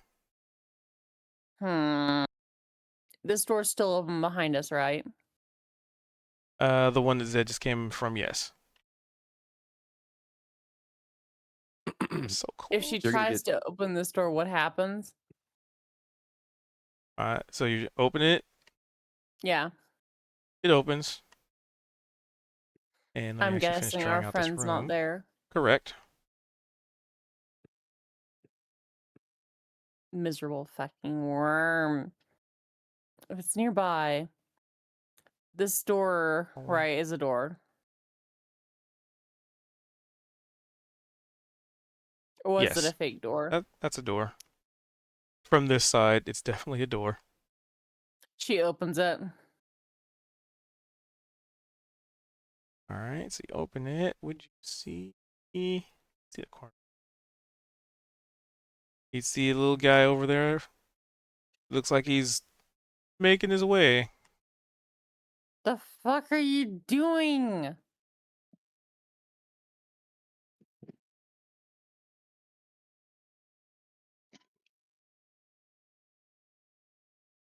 So Zed's gonna have like another sort of like shoulder clench and almost intending to convey in thieves can't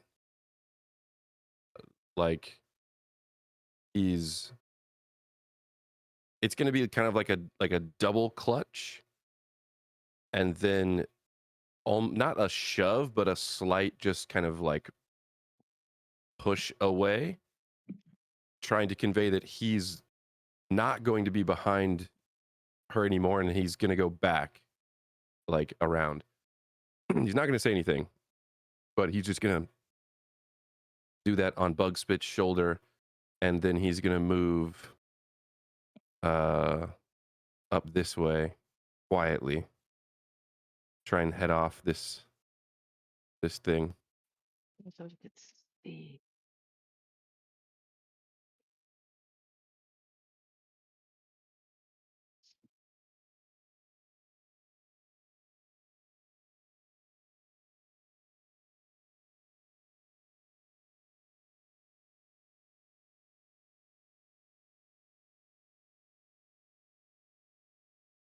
Alright.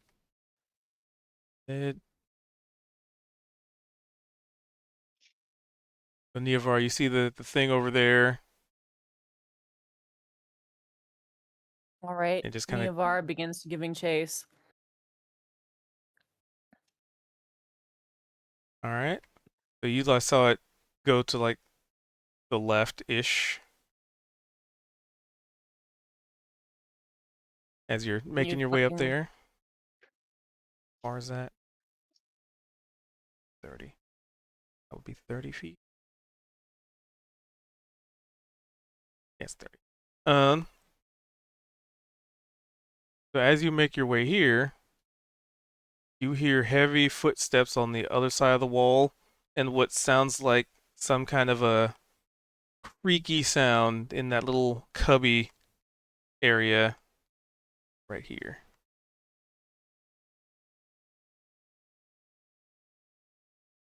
And it kind of sounds like it gets quieter and quieter.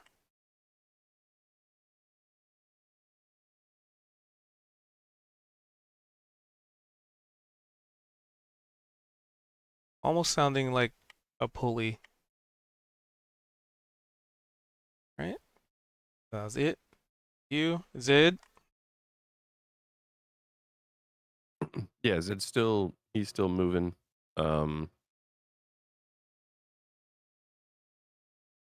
And this door I think we left this door open. I don't think we closed it. Unless it is closed, but Oh, if you if it's didn't open, close it, you would see this. One of the suits of armors has animated. It appears to be walking towards where you saw Niavara at. But then you walk into um the door, and I'm I'm gonna invisible. need initiative. Zed's still invisible. Oh, yeah, this is true. This is true. But we're gonna have initiative anyway, just to have the Okay. numbers ready.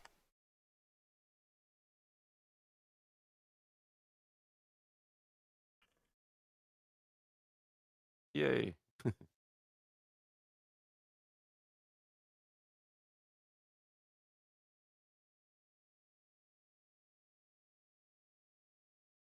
It also helps with order of operations too. Do this. And Niavara initiative.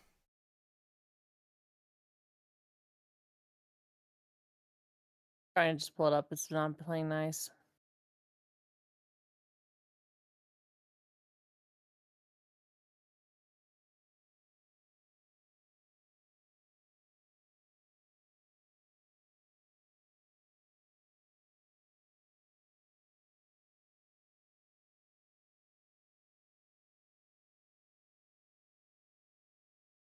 It'll get there eventually. Maybe. Someday. I mean, or you could just roll a d20 and add whatever, and I could just manually put in the initiative.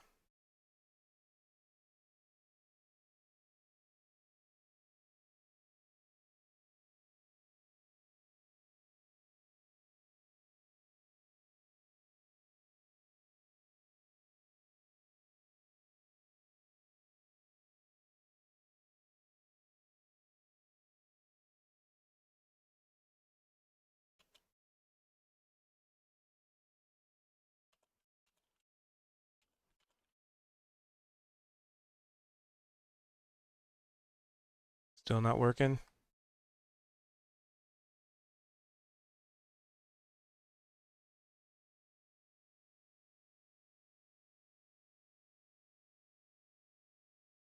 Maybe we lost Niavara.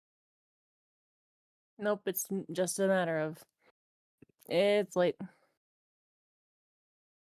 All right. So she's giving chase. The autonym rolled for initiative. I need to roll for initiative myself. Little fucking worm.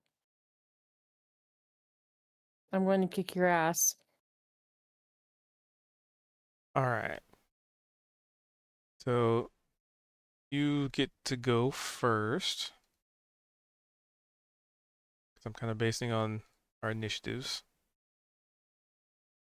Kind of sort of narrative initiative until shit gets hot. Because you are giving chase, so. So where do you want to move to?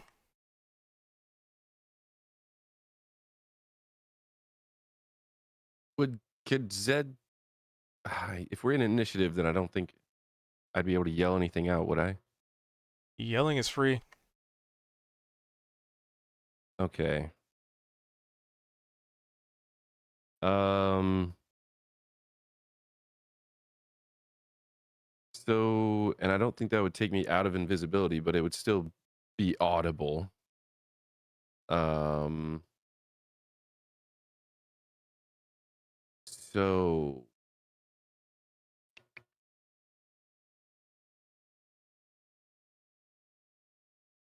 I guess in like proper thieves can't, not our signed version. Zed's gonna holler out loud enough to in hopes that Bugspit hears.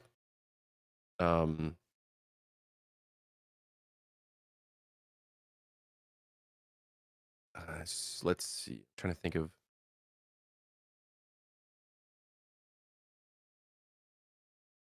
It's gonna translate effectively to, "Oi, you're compromised around the corner."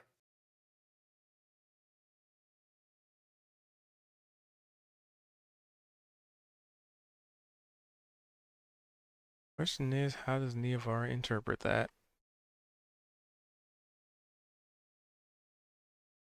Well, as it happens, you see, she has a great attempt for how to interpret it, and it's called a knife to the side.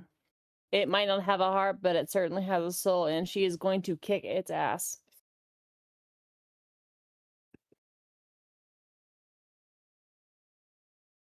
Neovar is going to roll an attack roll.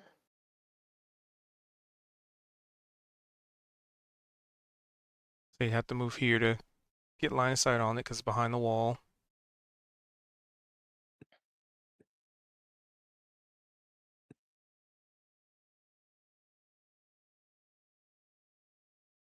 Like, what's the problem, officer? Ossifer, if you will.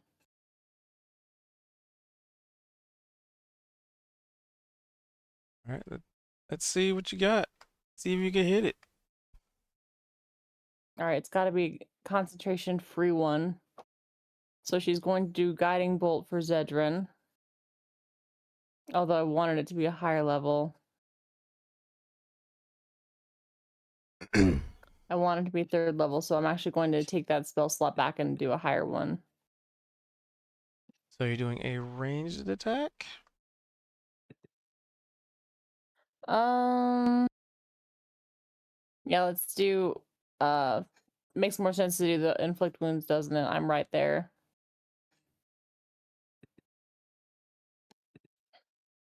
I am right there. Correct. Please make a con save. The two. Bro. Failure.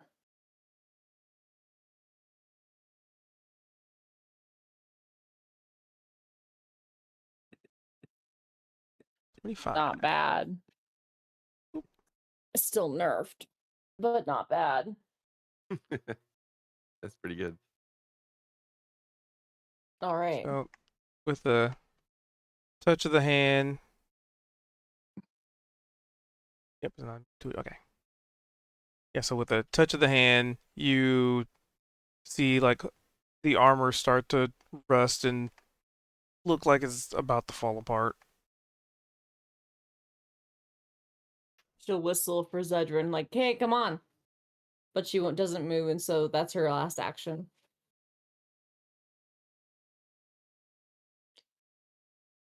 Mind the floor. She'll remind.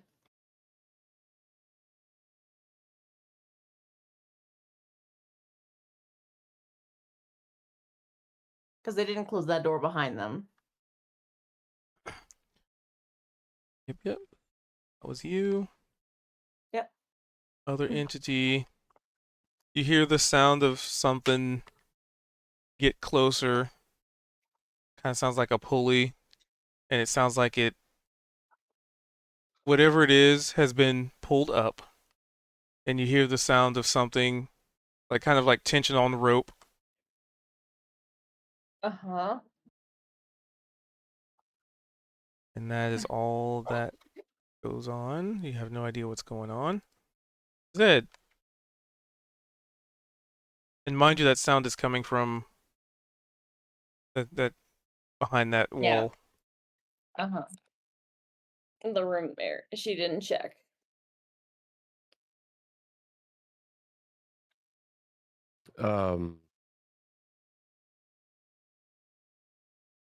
Zed will.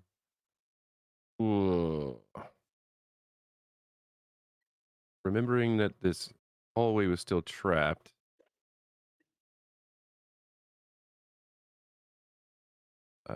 He will move into here. And he's gonna, again in Thieves' Cant, say to Bugspit, if I do anything, I become visible. You got this one. Yeah.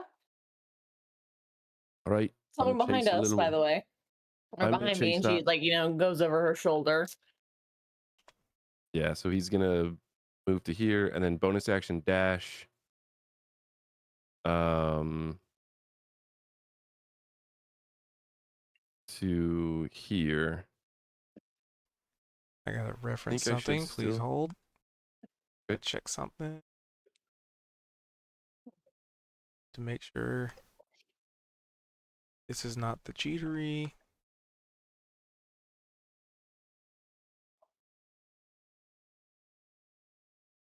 Can. Okay. So, You want me to move back? yep. So once you get to that point, this thing gets to make an attack of opportunity. Naturally. Wait, let me make sure. I gotta double and triple check this. Hold on. It's Does it get sight. one? I'm assuming it gets one even if I'm invisible. Typically, no. Okay, and then, but does me being invisible add like disadvantage potentially, or is it? Not for this, apparently. I would assume that if it can sense me, that it wouldn't have disadvantage. Okay, so it's gonna slam. I had to double check and triple check and quadruple check. So it would get an attack of opportunity for a whopping 17 to hit Oh, yep, that hits. and a whopping 6 damage. Okay. How will you ever survive this?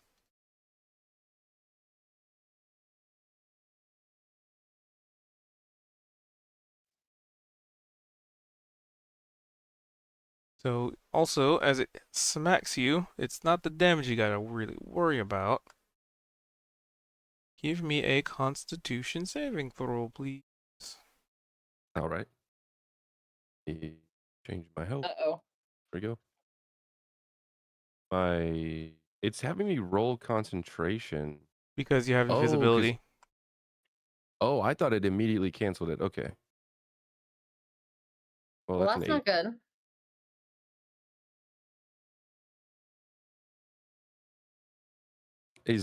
Is my concentration roll that you were asking for that or for something else?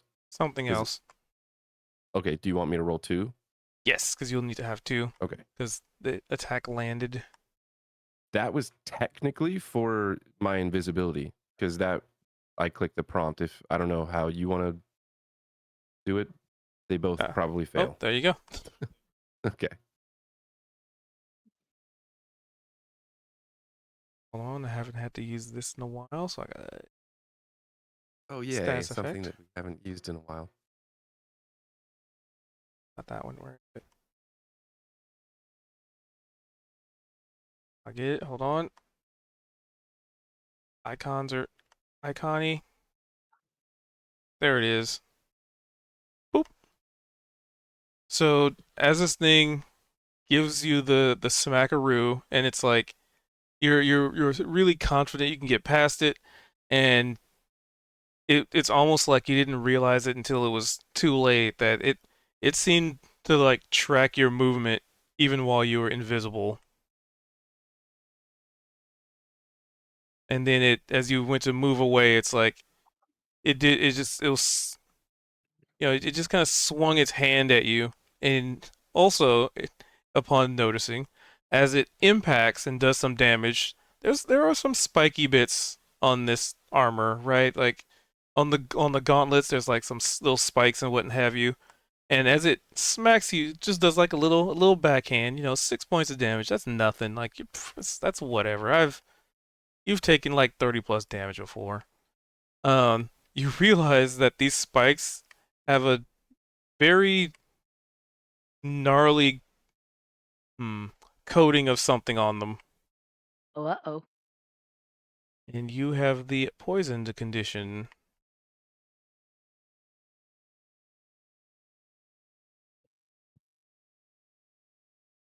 And it's almost like it hits you instantly. It's like it's not just the pain of the spike, but it's just like instantaneous just injection. Injected directly into the veins. But you are not unable to continue moving. Okay. So he is visible. And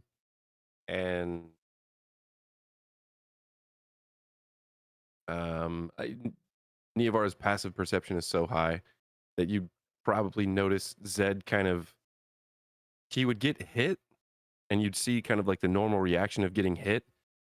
And then as he takes, because he uses bonus action to dash. So as he takes this step kind of around you, as he's coming invisible or becoming visible, he takes a good couple steps and you see him just do an extra wince, almost like he got hit again, but he didn't physically. And like, oh, and he keeps moving. But there was definitely something else there. And he's still going to go over to here just to see what he can see. You'd see the very top of that autonome's head as it's lowering itself in a dummy waiter. So he's not. I still have movement because that was. I think I still have 15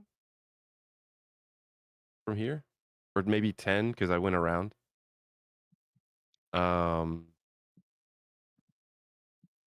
Yeah. Initially, I went.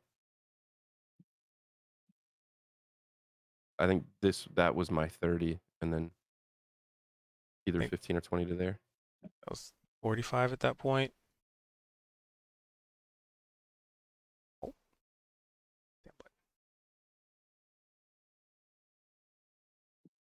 15, 15, 20, 5. So 30 would have gotten you above Niavara. 35, 5.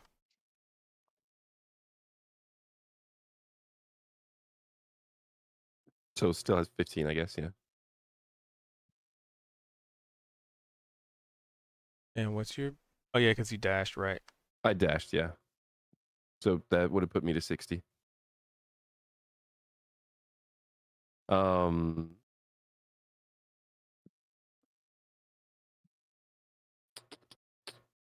I have a question. I have a poisoner's kit, and it specifically says detect a poisoned object, and that I can also craft poison.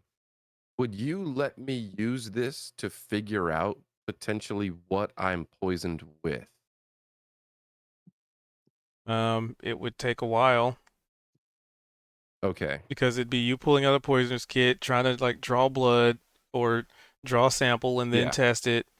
And each round being 6 seconds, I wouldn't imagine you'd have the time to be able to It'd be multiple rounds. reliably Okay. do that quickly. With that being said, if that is that something that can be used for? Just let's say like we're out of combat.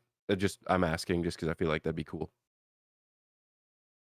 And this is the poisoner's kit. You have proficiency with the tool, or proficiency bonus. It doesn't really say much at all. I think it has a better description of an old the creation of poison. Do what this thing.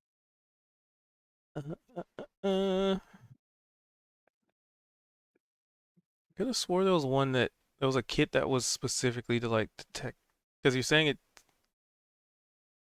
It says lets you detect detect it. a poisoned object as the utilization, and then as far as the crafting side of it, it can make basic poisons.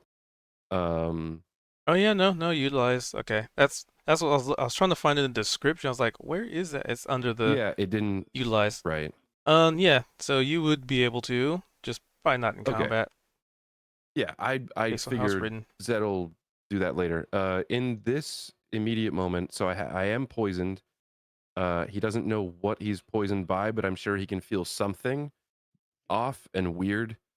Um, but having the movement that I have, would I be able to move up and if and get a try and grapple this autonome that's going down the dumbwaiter? So you would have an action, yeah. Okay, and that's a disadvantage, I'm assuming. Yep. And it's what is for me. It would be strength, and then it's opposed with strength or athletics or Well, yeah, it's acrobatics. definitely using strength. Okay, so I think I'm just rolling athletics. Oh, could I use a luck point and not roll with disadvantage?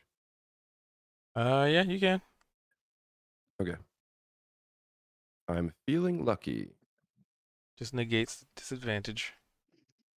And is athletics.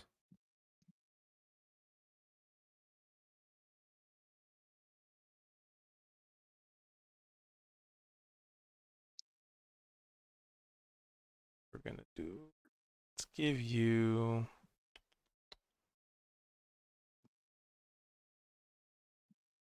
Athletics. Oh. So you grab it.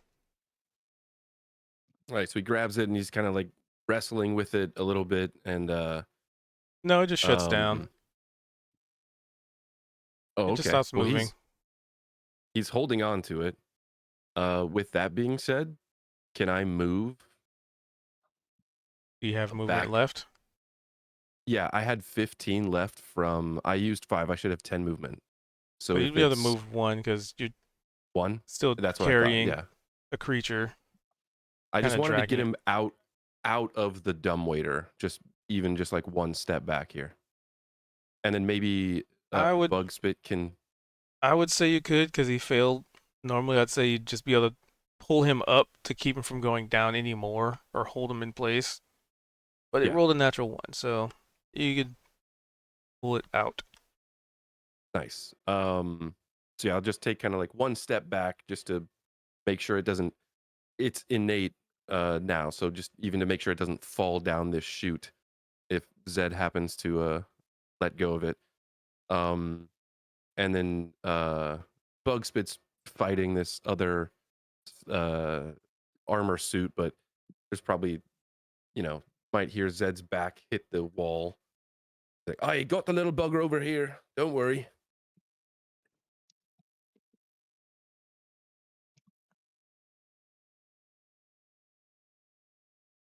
And that'll be All my right. turn. All right. This thing, having no other targets, is going to swing at Niavara. This will Oh be quick no. and easy. Quick and easy.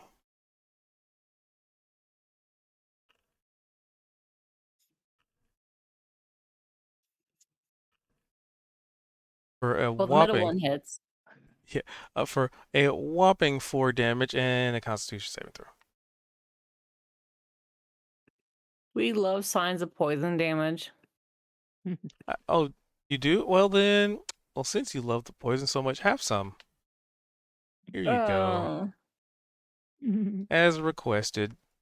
See, I'm such a kind and generous DM that I hand out poison upon request. What a kind soul. Motherfucker. She's saying that in character to the robot. As the first one swings wide, well over your head, it just does like a spin and like a back, like a little bit of like a backhand, and its other gauntlet catches you. Not for a lot of damage, but definitely a burning sensation you may need to see a priest to fix. I wonder if that'll be okay. I wonder if I'm a good enough priestess. Who'd you choose to worship today? Bearing in mind it's been 2 sessions. I believe it was the Traveler, Eladra, and the Shadow. Eladra being the goddess of luck. Like feast and luck. Yep. Let's see how Feast lucky and you are. fortune. There's the pair. Let's see how lucky you are, because it's your turn. How's it looking, by the way? Not very. Yeah, fair enough. She says, oh, fuck this bullshit. Is 30. tongues constant? Technically speaking, no, it is not a concentration saving throw. Spirit guardians, come forth. I don't want you near me in a 15-foot radius. Bitch. Yeah, you are fast in that. Please Sassy make the goblin. damage saving throw. Nope.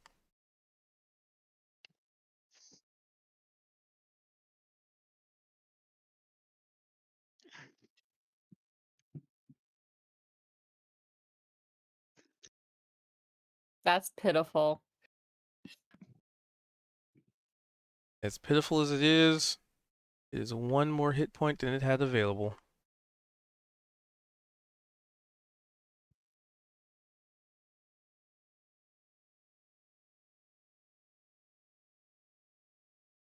As your spirit guardians rip it, well, I don't know, probably pulls its armor pieces apart. I'm imagining the little Fae like flitter underneath its armor and like split it apart.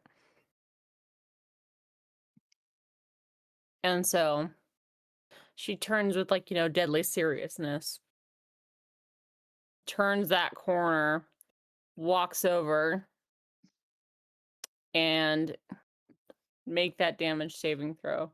Or the wisdom saving throw. As the emanation enters its space.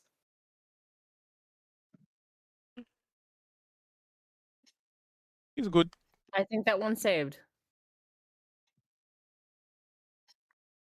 Half as much Legacy. damage. Hyper fairies were not going to be able to defeat this one. Better. You can't beat science.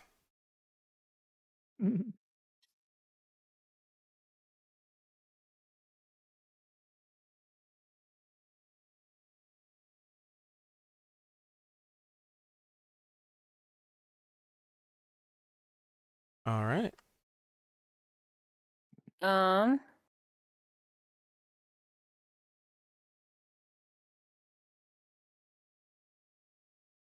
I would have said bonus action heal, but like, can't do that anymore.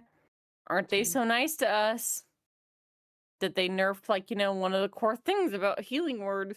And since you did the damage, roll me a d20.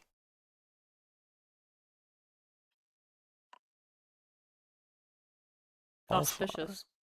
No malfunction occurs. Okay. All right. That's her turn. Wait, what do you mean they nerfed healing word? So you can't cast 2 spells on the same turn anymore. Right? Unless one of them is a bonus action. Unless Oh, it's one of them is a cantrip cantrip. and yeah. So if you cast, like, for example, you used to be able to do something like, I cast Spirit Guardians. That's my main thing, and then Healing Word as my second thing, my bonus action. But you Because can't it's a do that bonus anymore. action? Yeah, right. Okay. Nerfed But it. then they're 2 leveled spells, so Yeah, because it's a leveled spell. I get it. All right. Its turn. Well, it's grappled, so that makes the decision easy. Yep. So this is gonna punch the person grappling it. Attacks. So when Zed first grappled it, it just like went innate. Mostly because it rolled a natural 1. Okay, fair enough. I'm just picturing there's probably like a moment of solace. Just Zed grabs it and he's holding onto it, just clutching it, and it's lifeless. And he's just kind of like, I got it. Yep. And then seconds later, he just looks down and it's now coming back to life, springing and That's springing a at him with 15 hit. double fists. No, AC 16. Okay. So it swings its shocking punch at you as it's flailing. That at this point, I can picture, or I'm picturing Niavara's looking at this, and he's got it kind of clutched at first, and then it starts to become a little bit static. There's some electricity forming in it, and it's kind of like winding up its arms. So he's just holding it underneath the shoulders, kind of like the armpits, just its body, just at full length, while it's just flailing at him. Turn off. Well, it's Zed's turn. He's just gonna look to if Niavara still looks like Bugspit, he's gonna look over to Bugspit and she's like, "I what? Okay, what do we do now with this? It was trying to go down there," and he's just gonna kind of nod his forehead to the dumbwaiter. We kill it, and then we go down there. Obviously. You know, you're pretending to be a goblin. You're not actually. I You're have serious. jumped into a shaft full of shit. I'm not talking about going in the shaft. The first thing you said was we kill this thing. We don't even know what it is. It's called It's Annoying, and I hate it. Okay. Well, what's the okay? This is OOC. What's the range on your Spirit Guardians? Isn't it like 15? 15. So as it actually should have taken damage for ending its turn in its radius. Make that wisdom saving throw. Oh, that's so true. Scroll up. Because it's whenever your fairies enter the space, and then if something ends their turn or starts their turn, is that right? Other save. Whenever a creature enters the emanation or ends its turn there. Okay. And then if I walk towards it. Yeah, that'd be it entering. Okay, so Zed. Success, so half as much again. Oh, it's half. It's so OP. But it's half of that. So 11. Oh, I did the first one. Should have been half, not the full. Yeah, so 11. Damn it. Okay. I killed it. Oh, wait, no, I didn't. Hold on. Let me. Okay. Reset.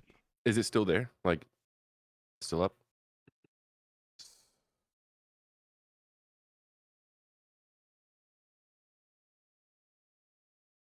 It is. Okay. And is it double movement to move with this thing? Yep. You're basically trying to drag a creature resisting. Yeah. Hold on.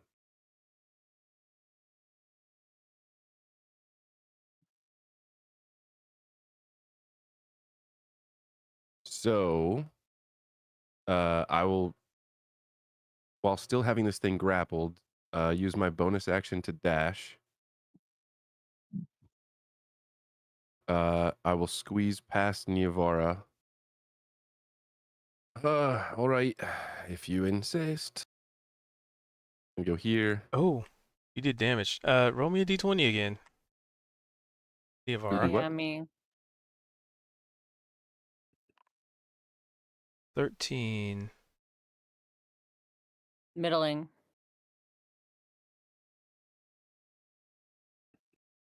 Okay. So when you do that damage. Oh, it was halved. Fuck. Mechanic to this is weird. Anyway. Creatures are creatures. Alright, anyway, continue.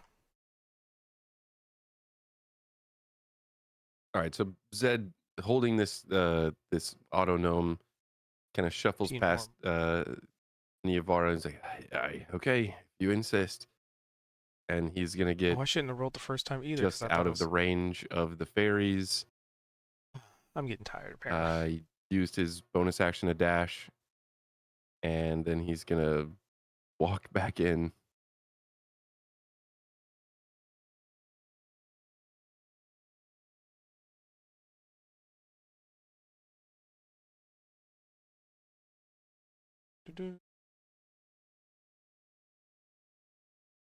Find it. Click that.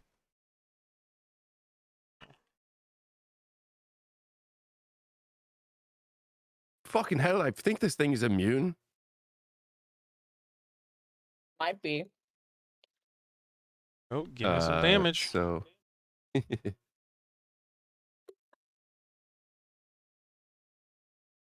oh, it still takes half. Yeah, that's true.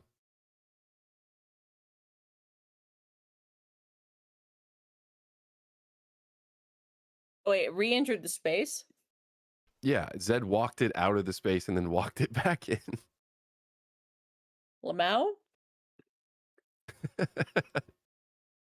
Nice. Oh, wait, shit. Wrong damage. Wrong Yeah. damage. Oh, that was inflict wounds. Yeah. I was gonna say that's the exact same number you rolled last time. That's also the wrong damage. I'm going to KMS. Looks like it's just 13. Both rolled 13s. So 5. Okay.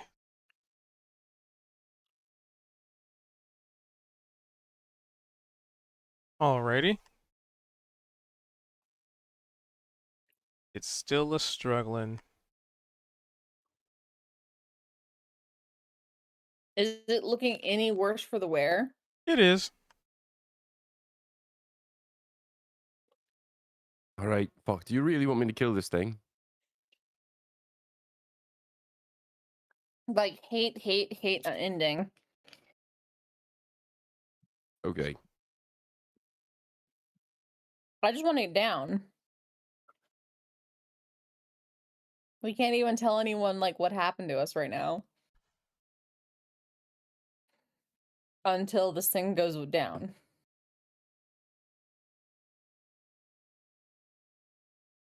Okay. Well, so I guess I would normally do something else probably, but for maybe a little bit of flair, Zed's holding this thing out like full arm extension as it's flailing at him.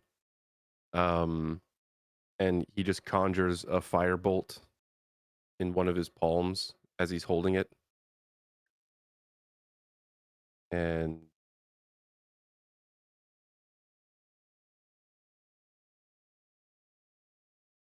does a 13 hit? It would be at disadvantage. I have what is it called? Spell sniper.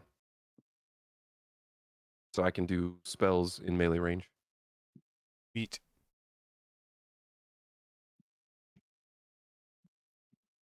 But a 13, I'm assuming a regardless, 13 will doesn't not hit. hit. Yeah. So you just kind of see this is it's kind of funny how Yep. this wouldn't hit even though he's holding it and conjuring the spell in his hands, but you make sense of that. It's D&D. we got to go with the rolls. Not hot enough. I guess maybe yeah, he Metal would like body. he wouldn't be able to conjure the spell fully because the Toonie. alloy of Meow. this auto gnome being in his palms is just taking up the space. It's not like it wouldn't take fire damage, but he just can't manifest the spell properly. And he'll kind of shake his head slightly. I am actually starting to hate this fucking thing as well. And that'll be his turn. All right. End of round. Other stuff happens. See? The sound of heavy-set footsteps rapidly approaches. Niavara. I don't like that.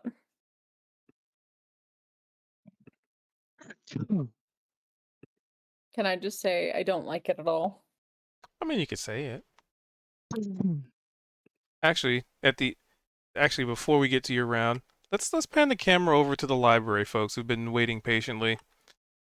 Yes. So, what are you guys doing? We're still reading. Still reading? I'm relaxing in the lobby, thinking about what are our comrades up to? What kind of roguish things are happening over with them? All right. And what's Feldrin Veldrin? wants to get a book on the astral plane because the other one was too, broad.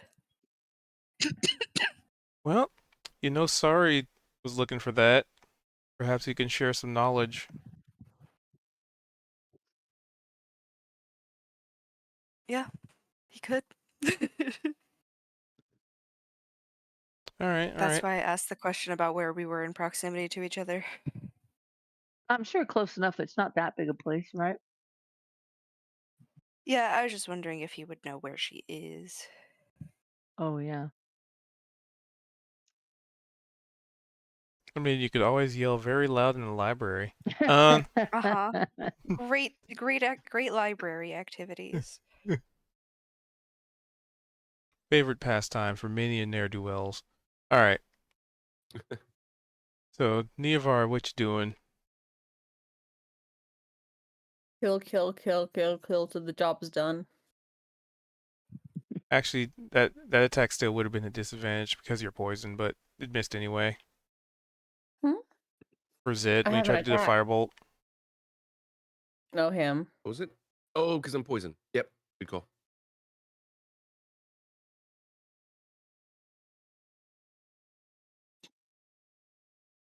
But it's Do I Niavar. have anything? You know? Sometimes I wish that I did, in fact, do things like, get the spell protection from poison. You don't add it usually because you don't deal with poison very often. But when you But do, man, boy, does it hurt. sometimes it's useful.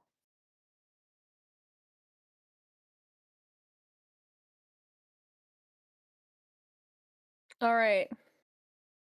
How much damage have you taken, Zed?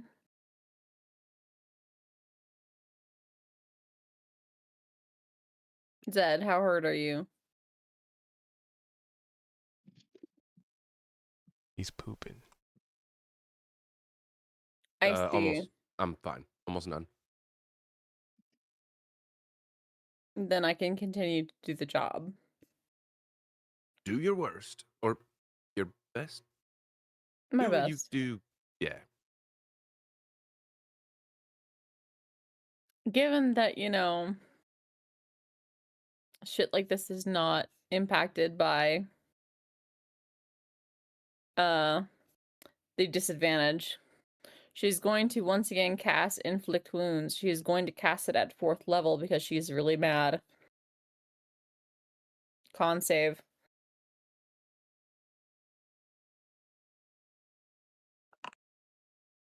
beautiful. Stunning.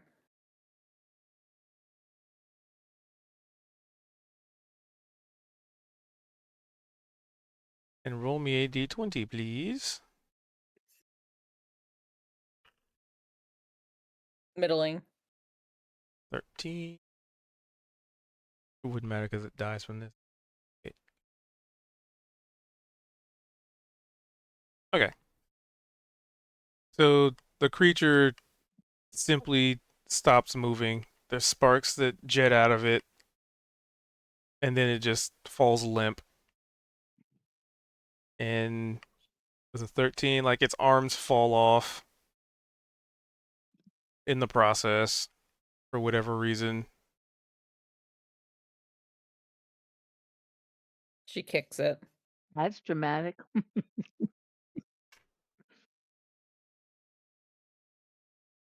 Nice. The sentinels could not stop you. Mm. Okay. That is poof. Is there anywhere you wanted to move? Or anywhere else you want to move? You said that there was a noise coming. Yep. Where? Somewhere south. Map facing. Hey, From the something's entrance. coming big from the south, by the way. Yeah, it's probably more of the suits of armor. Yeah, probably. There were quite a few of There's them. 2 down, and yeah, there's at least 2 more. I have a brilliant idea. And it's called we utilize the It's called Let's Get the Fuck Out of fairies as Here. much as possible. And she's gonna back up. We could do that, or we could go down this thing that. Oh, go down into the strange empty caverns that we don't know where it is without any backup or support. You know what? I normally would be super down and happy to do it, but also, you and I are both poisoned. Neither of us have a cure to said poison. Well, And the other yeah, we pair of definitely people got don't know some. what the fuck's going on. Right. Well, okay. Do I have Question. sending You prepared? wanted to go by yourselves. Question. It'd be fun to go by ourselves, don't get me wrong. I think it'd be silly. I think it'd be great. Well, is it a good idea to bring everyone else into this? At this point, probably. Really, we're both poisoned. You want to get the rest of them? Yeah, let's do it. We all go down together. Anyway, Sorry's ready to kick some butt. the good Well, news is that Neovara has sending prepared. I'm curious as to see what's down this sort of elevator, and if there's more to be explored here. And she sends the quick and short message to Veldran.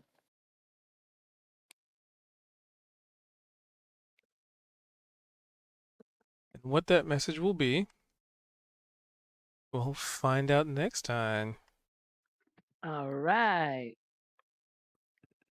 As Nice. the heavyset footsteps are continually rapidly approaching your location. Yep. All right. Cube, will you be sending us, would you send the new destination again on, I don't remember where you sent it to before for the new server. The new Could link. ping it in the or pin it in the concourse once we're ready to switch to it. Yep, once it's Encore. ready. Right now it's just in this Oh, I current. thought we were just doing it here one more time. Okay. Yeah, this time. 'Cause I am trying to get that set up. That's why I was trying to get everybody to try it and see if they were having any issues loading it. Oh, I was able to load in just fine. I actually. I never speaking of loaded which, this one. You still haven't loaded into this? Nope.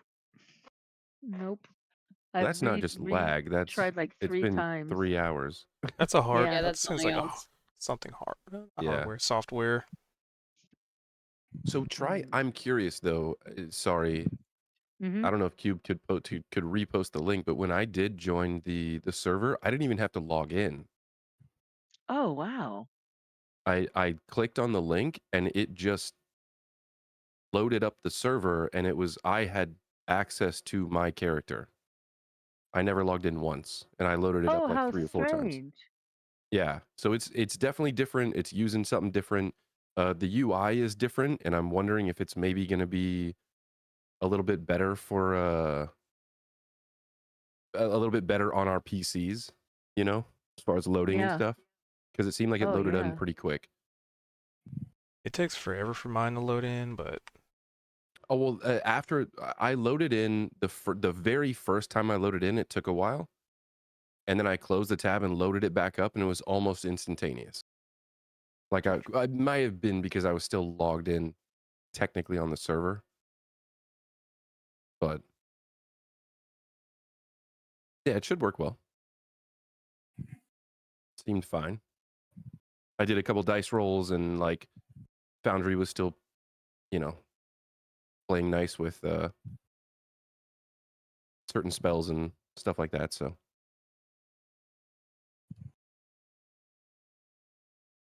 so long to load up. But yeah, if you scroll, well, let me wrap up stream. You can talk the tech. But it was the post on May 25th. Scroll up that far. I'll just So that being said, well, the plan is to pin in the concourse, just to have it there soon. With that, thank you guys for being here. Thank you guys for hanging out. in any danger whatsoever. Um,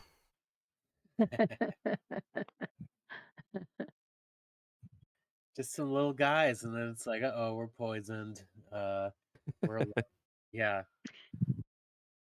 I love that. I love that Nivar sent a message to Vel, so we get to like rush over and imagine ourselves saving the day, and we'll probably like just foobar everything. Yeah, if we can find them, we'll see. Yeah, but yeah, you send a message to Vel, who's in his happy place right now in a library. He's like, I think if his sister you know says, what? "Hey, please help, please help, please help, emergency 911," I can he'll just come. imagine Vel being like, we'll get to that call later. There can't be Oh my too much god. of an emergency. I'm reading a book right now. Yeah, but I bet it's very seldom Niavara sends out an emergency call.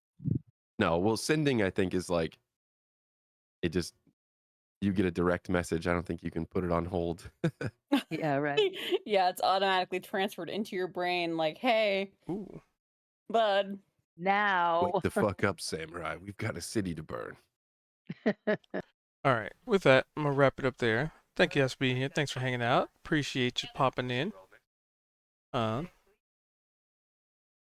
For use on the Ubles Toobles, we do this over on Twitch, Twitch TV/cubed222. We do this every Tuesday. It's try to start at 7:40. We go for about 3 hours, and yeah, yeah. Ooh, I was kind of yawning a lot too. So, to that extent, hope you all have a wonderful morning, evening, or whatever it is between for you. And as far as the plan for tomorrow, same bat time, same bat place is variety. This is the usual variety stream time, 6 o'clock p.m. Pacific. So hopefully catch you there. And if not, hope you have a good day. And yeah, I'm to hydrate and get a snack. So with that, I will bid you all adieu, a farewell, and a party on.